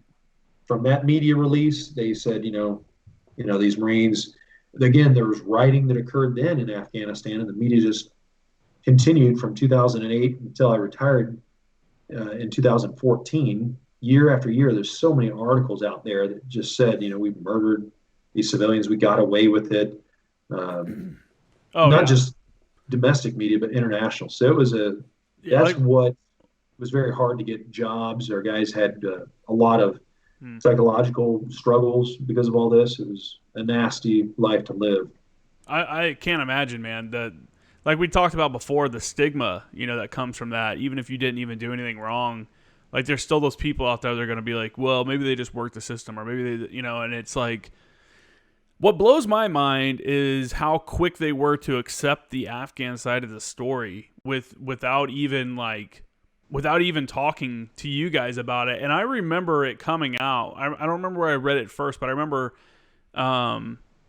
reading it somewhere where it talked about how you guys showed up to the base like immediately after that, and they were telling you about what had happened, and it was like it moved that quickly, with, like you said, within 20 or 30 minutes, it was already like becoming breaking news, and you hadn't even gotten back and cleaned your weapons yet, and it's right.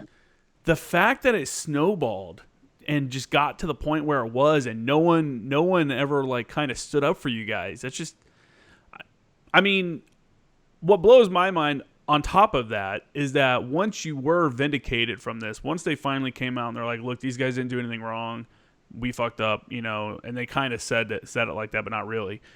You were trying to come back into the service, right? You were trying to stay in and continue your career. Right. So a couple things there you mentioned, and I wanted to, even though he's no longer with us, but the late Congressman Walter Jones, we didn't know him. We were in Camp Lejeune, which was in his second congressional district, and all of a sudden, here is a member of Congress, member of the House Armed Services Committee on C-SPAN saying to the Secretary of the Army on the floor of the House of Representatives that these Marines' rights have been maligned. Why officers not honoring, the presumption of innocence? That's, 100%. The foundation of our legal system, and these Marines are being torn apart. And he, for sure, requested that there be an apology, which has never happened. And God bless Congressman Jones for fighting for us, especially because we didn't contact his office, none of our families or friends. I mean, this is totally unsolicited for a congressman when there had been several war crimes allegations. I mean, he's taking a great risk, which, as you know, politicians usually don't take a lot of risk. But here this guy is on the floor of the House of Representatives literally fighting for us, taking huge political risk. Nothing to gain from it. And so I will say that was in May of 2007, not long after we got back, but in April of 2007, the month that we got back, the chairman of the Joint Armed Services Committee, or the chairman of the Joint Chiefs of Staff. Joint Chiefs of Staff, sorry, have a senior moment. The chairman of Joint Chiefs of Staff at the time was a Marine 4-star general named Peter Pace.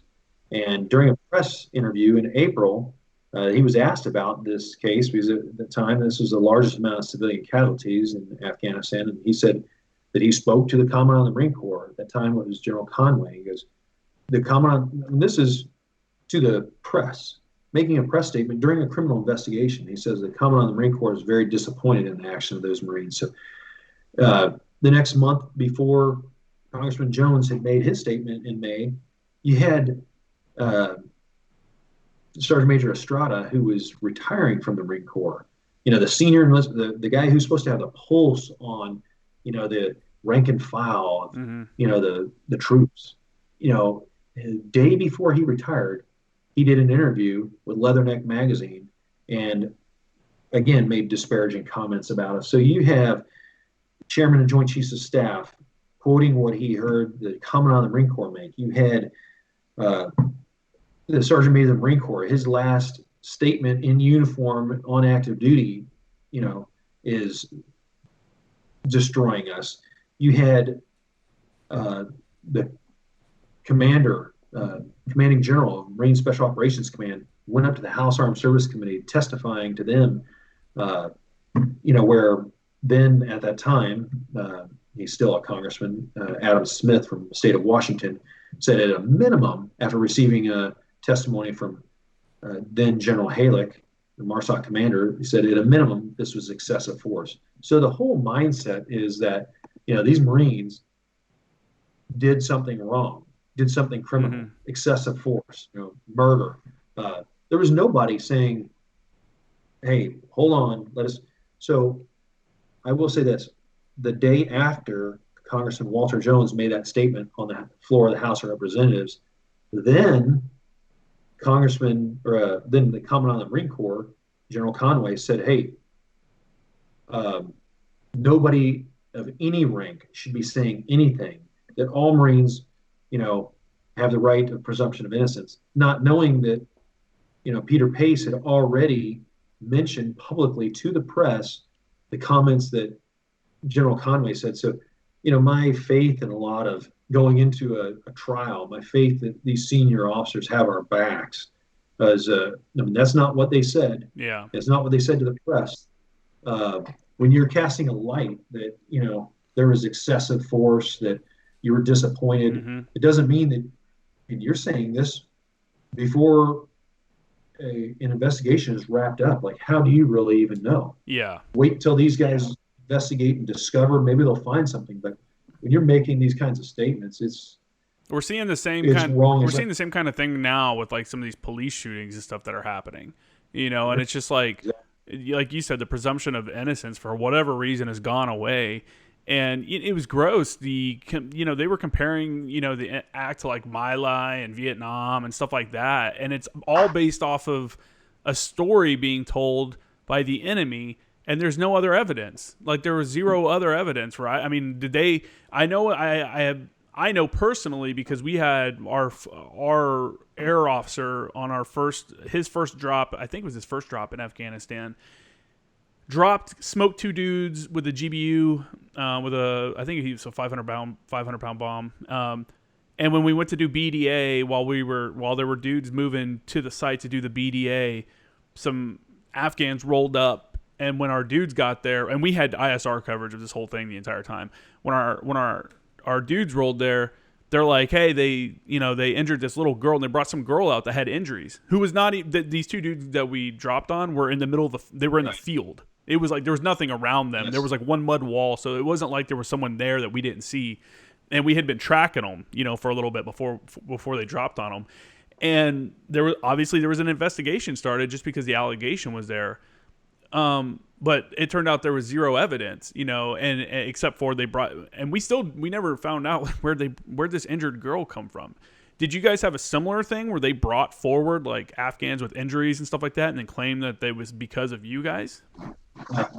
So the interesting thing on that is right after we left that area, a mounted platoon came in their vehicles from the 66th Military Police. Their base out of Fort Drum, New York. trained military policemen, cops. They came in right behind us. They found one body. It was the torso of what they assumed was the suicide bomber because it was totally charred. It had no head, no limbs. Jeez. And they didn't find any other personnel, no blood. They did collect brass from alongside the road and in the dry riverbed. So dry riverbed.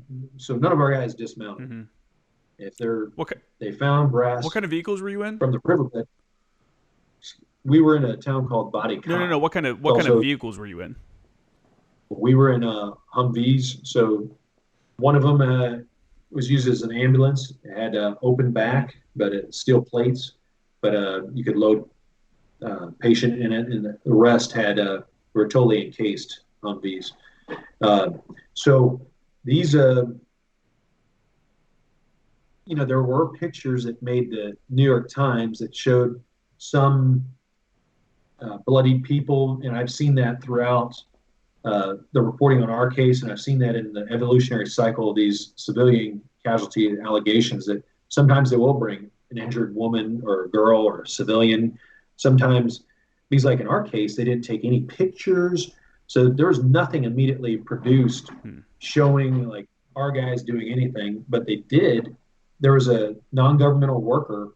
She was doing some construction project there, a gal from the West, and she took a picture of the explosion, and she reported during telephonic testimony during the court that she heard gunfire on both sides, single shot as well as automatic, and she heard it from multiple positions. So she basically described the audible gunfight. She had a picture.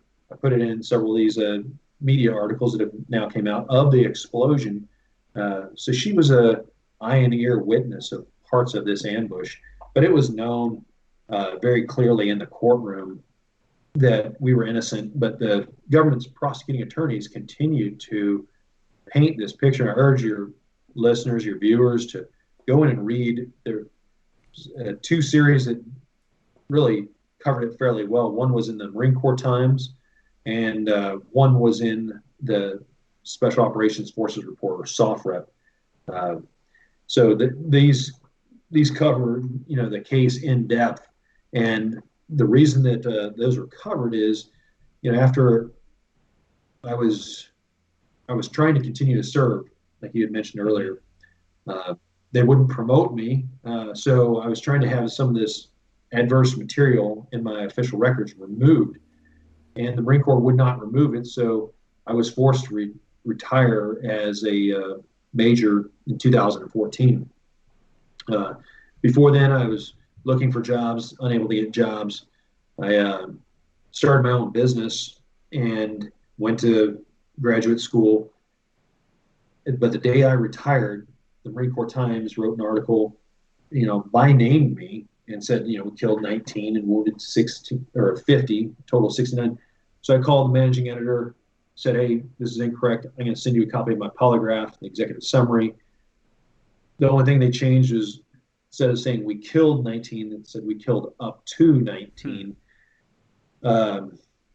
Contacted them back and just let it go. On the Marine Corps birthday that same year in 2014, which is, for those who aren't in the Marines, that's kind of like the high holy day for the Marine Corps. Yep. They wrote another article in the Marine Corps Times, and it stated in 2014, then President Obama was winding up operations in Afghanistan, drawing down, and it said, it had the history of the Marine Corps involvement in Afghanistan. It talked about our deployment in 2007 and how it used their words, they rephrased killed up to 19 civilians. So I was like, hey, I'm not going to call the editor back. I'm going to talk to the president of the Gannett Media Corporation, who got it straightened out. He said, hey, I'm going to send a reporter out. And that reporter came out twice to where I was living in Kansas for a total of 6 days. Got all the facts, worked 6 months on the story, and wrote a 5-part series. That reporter's Andy D. Grand Prix, now works for the Washington Post. But he did a full, long long article on everything in this case. He spoke to all of these Marines that served in our task force, got it from every angle. Nick Kaufman did the same with SOC Rep. So I did that because the Washington Post, several others besides the Marine Corps Times, continued just to slander us even after retirement. I don't know why they kept. Maybe it's because the large size of number and that the military didn't use any legal terms like innocent or guilty. They just said we acted appropriately, but we were their favorite target to continue to pick on and hit. And that's what led me to say, hey, you know what? It's cradle to grave if you're a leader. And these Marines that I served with that were struggling psychologically, professionally, employment wise, they deserve, like our founding fathers wrote into our founding documents, the right to pursue happiness. And when you accuse people of murdering and wounding dozens of innocent civilians, you're not going to get a good, fair shot at life. So I began to start coming out with this story, and it's it's good to get that off my chest and to work with a lot of people in the Marine Corps. It's good to see, Justin, that you're getting into journalism because you're kind of trained in the Marine Corps to have a negative view towards journalists, towards lawyers, towards members of Congress. Even think that these people, it's ill-gotten gain. They're just out there trying to get some juicy story, and sometimes that is very true.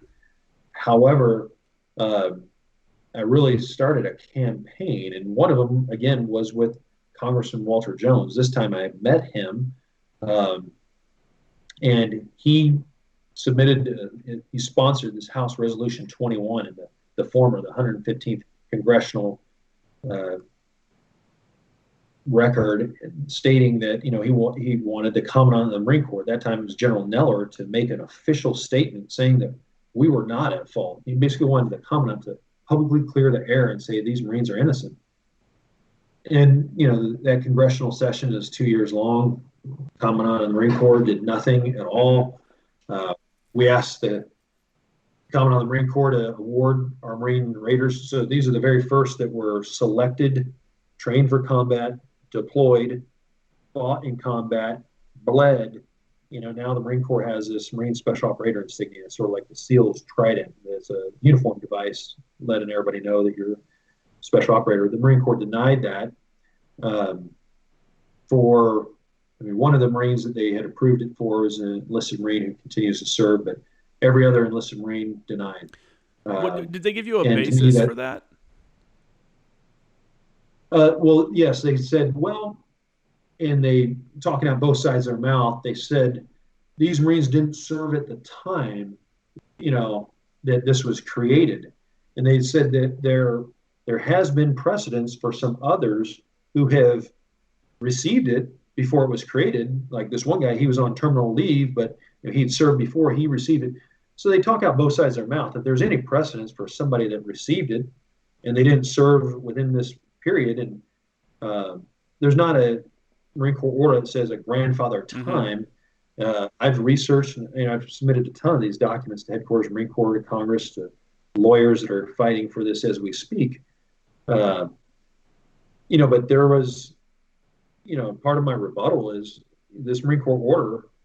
You've asked for people that have this experience in direct action, which is a special operations mission, which have experience in operational preparation of the environment, which have an experience in unconditional warfare. These are unconventional warfare. These are special operations core tasks, of which these, they had, with a Marine Corps order, approved 150 Marine Corps commissioned officers to rate the occupational specialty and to award the badge. And none of them had been, none of them had conducted any of those missions. They were in MARSOC, but none of them have done those missions. None of them were trained in those skills. They blessed off on these officers, but it's the whole different spanks for different ranks, Justin. You're the first guys to serve and to do these missions and to actually redeploy to combat. and to see what these Marines have gone through. But the fact that they got out, I mean, Justin, honestly, put yourself in their shoes. If you had all this stuff come against you, if you were falsely accused of murder, your family was lost, the Marine Corps is not going to promote you. Do you want to stick around for the rest of your career? Yeah, I mean, if you're not going to get promoted, it's so. Here's another thing they're holding over their head. Again, a double standard, because they've said there's precedence for people that did get out to get awarded. There's officers who, having by their own criteria, you have to have done these skills. None of them have done that, and a blanket 150 of these guys. So it's really sad. And I know when the Marine Corps makes a decision, when it's made by generals, they don't reverse it. Mm-hmm. And even though, what do we talk about in the Marine Corps? Your number one focus is supposed to be, mission accomplishment. Number two, right behind that, is troop welfare. And, here you have a case of not just on paper, some guys that look great. They've done a bunch of this Marine Corps Institute, correspondence courses, and they run fast and they got a sharp haircut. And these are guys who are constantly volunteering to deploy to combat, again, to do the most dangerous missions, who've been deployed, proven in combat, wounded, gone through the worst trial in Marine Corps history, and you are shunning them. Yeah. So that's why we've asked, continue to fighting this campaign, to get the word out. This is really wrong. It's a moral hazard for our Marine officers not to correct themselves on this. For sure, man. And I'm happy I could oblige and have you on the podcast. I'm glad I'm glad I reached out to you, or I'm glad I got your contact info from Ski, and that you agreed to come on the podcast, because I'm with you, man. I feel like people need to know what happened, and people need to realize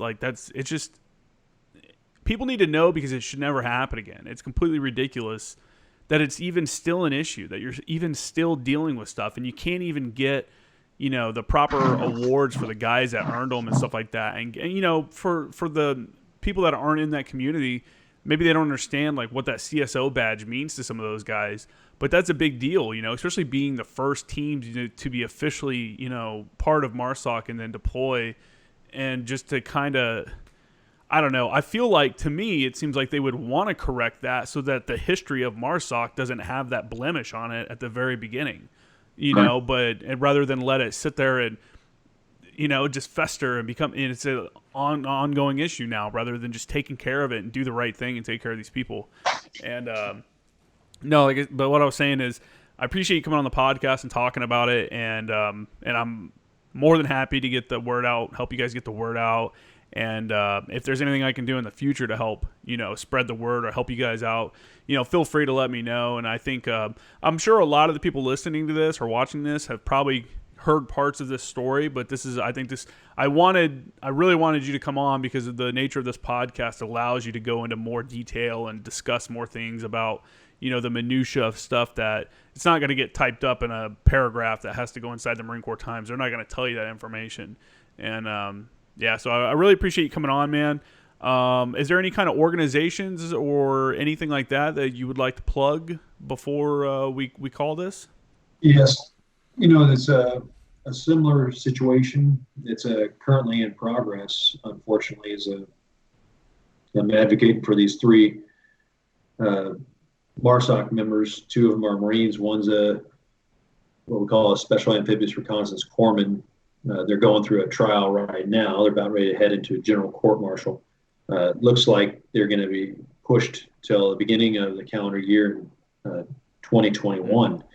But these men were out, which they were authorized to do up there in Erbil, Iraq, nearly 2 years ago, celebrating two of them were about ready to get promoted master sergeant, and one to master sergeant, one to senior chief.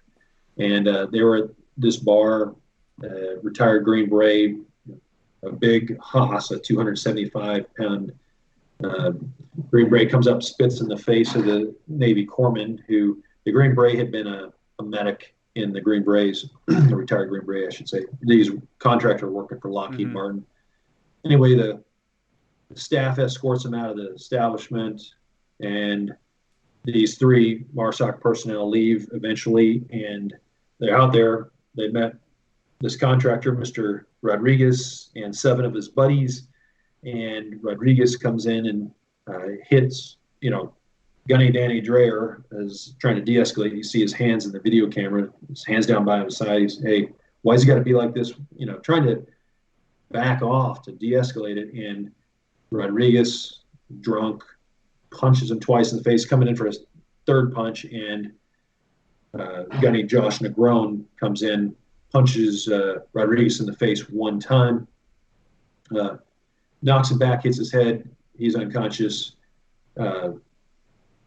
Eric Gilmet, the chief hospital corpsman, treats him, assesses him, puts him in the back of the vehicle. They report it. They go to the base, and then he is evacuated to Germany, where he died 4 days later, and asphyxiating on his vomit and the complications of that.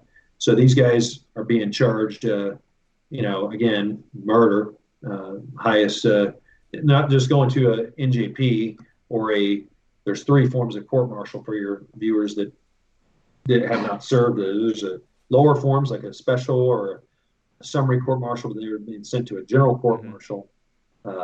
Marine Special Operations Command's a convening authority, and this entire thing, it was 1 punch. It wasn't a curb stomp, no weapons. Like we learned either in boot camp or as a breacher in Marine Special Operations, Marines only destroy what's necessary. Marines use the minimum amount of force that's required. That's what these Marines have been trained. That's what these Marines did. That is not how these Marines are being charged. And now that MARSOC, especially the critical skills operators, those are the Marine Raiders that, it's a closed loop system now. So they don't do B billets at free fall school or at dive school, or they are at Camp Lejeune. They're even withdrawing the Marine Raider Battalion and the Marine Raider Support Battalion from Camp Pendleton to Camp Lejeune. So this is a very closed loop system, and that's the jury of their peers that's going to come up and judge them as this group that lives on the little river road of white houses in Camp Lejeune, North Carolina. So I ask your viewers and listeners to, pay attention to what's going on with, they're called the MARSOC 3. They can type it in Google search and it'll pop up. But United American Patriots is a legal defense fund. I'm not affiliated with it. However, listeners can go there, get information about this case. They can donate if they choose to. But United American Patriots is fighting to have this case known with members of Congress, to fund their legal defense, and is a good organization that has been supporting these men for nearly 2 years.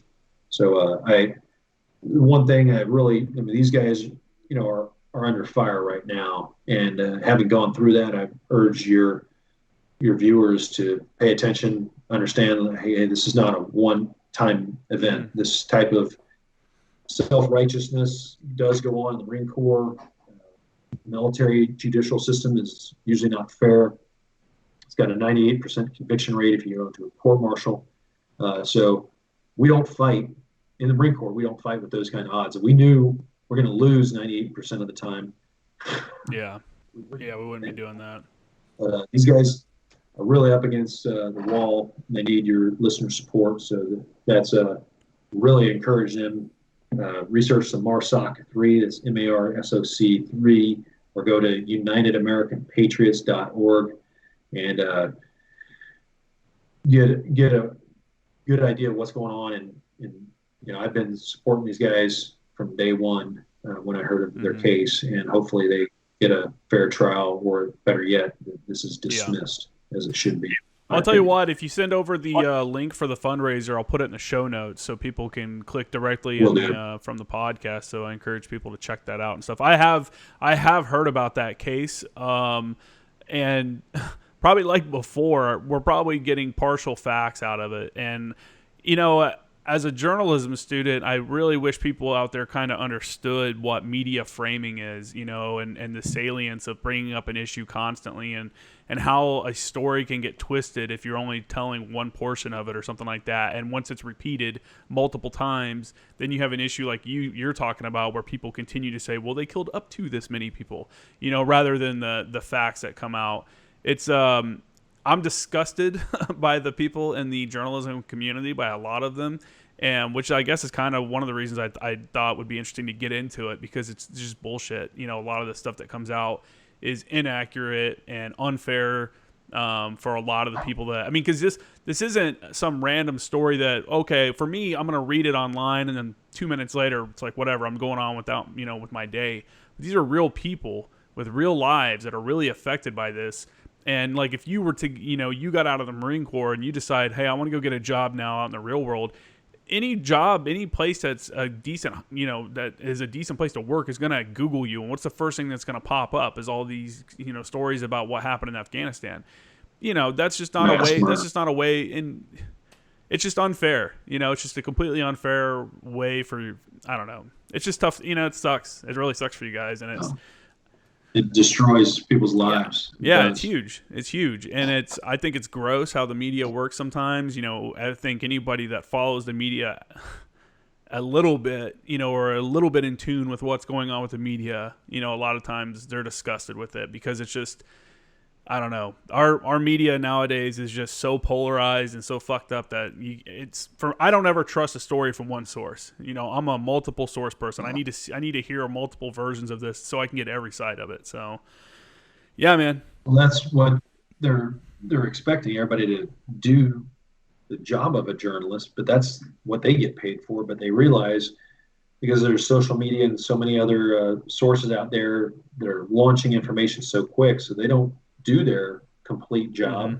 Mm-hmm. And they realize in this day and age where everything, there's metrics, how many swipes, how many views on all this kind of stuff. So they're going to go with what sells. You turn on the mainstream media at night, you see the girl wearing the nano skirt, and they realize, hey, I got a lot of viewers that, whether they got sex appeal or people got killed, there's riots, some fire started.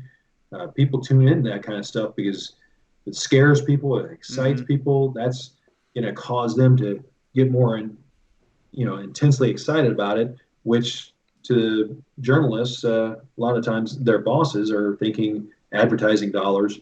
And how do I keep people stay tuned? For sure. That's why they're playing all these themes. It's you're not hearing the truth, like you're saying. You're hearing bits misleading and headlines, out of context story, just to get, like you said, build that rage, get that like, ooh, man, this headline's crazy. I got to click that and find out what happened, and it's just, there's as an example, and I'll let you go after this, but I put it on my Facebook page the other day. There was a shooting, I think it was in Philadelphia. I can't remember. It's one of these places that's rioting right now. There's so many.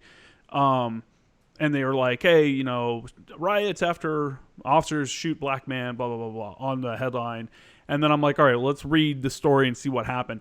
All the way in paragraph 9, where most people aren't going to get to, is where they talk about how the dude was running away and shooting at the officers. You know what I'm saying? Don't even mention the guy has a gun and that he was firing at the officers until the 9th paragraph of a story.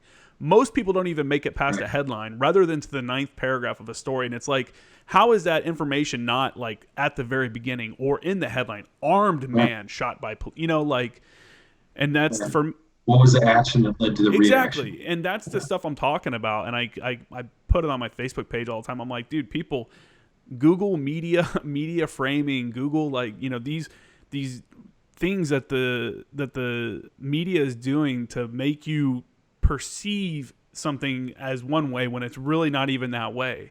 And when you have all the media outlets falling in line with each other, it seems like that's the correct story, or that's what's happening, when it's not really it. You're not getting the full picture.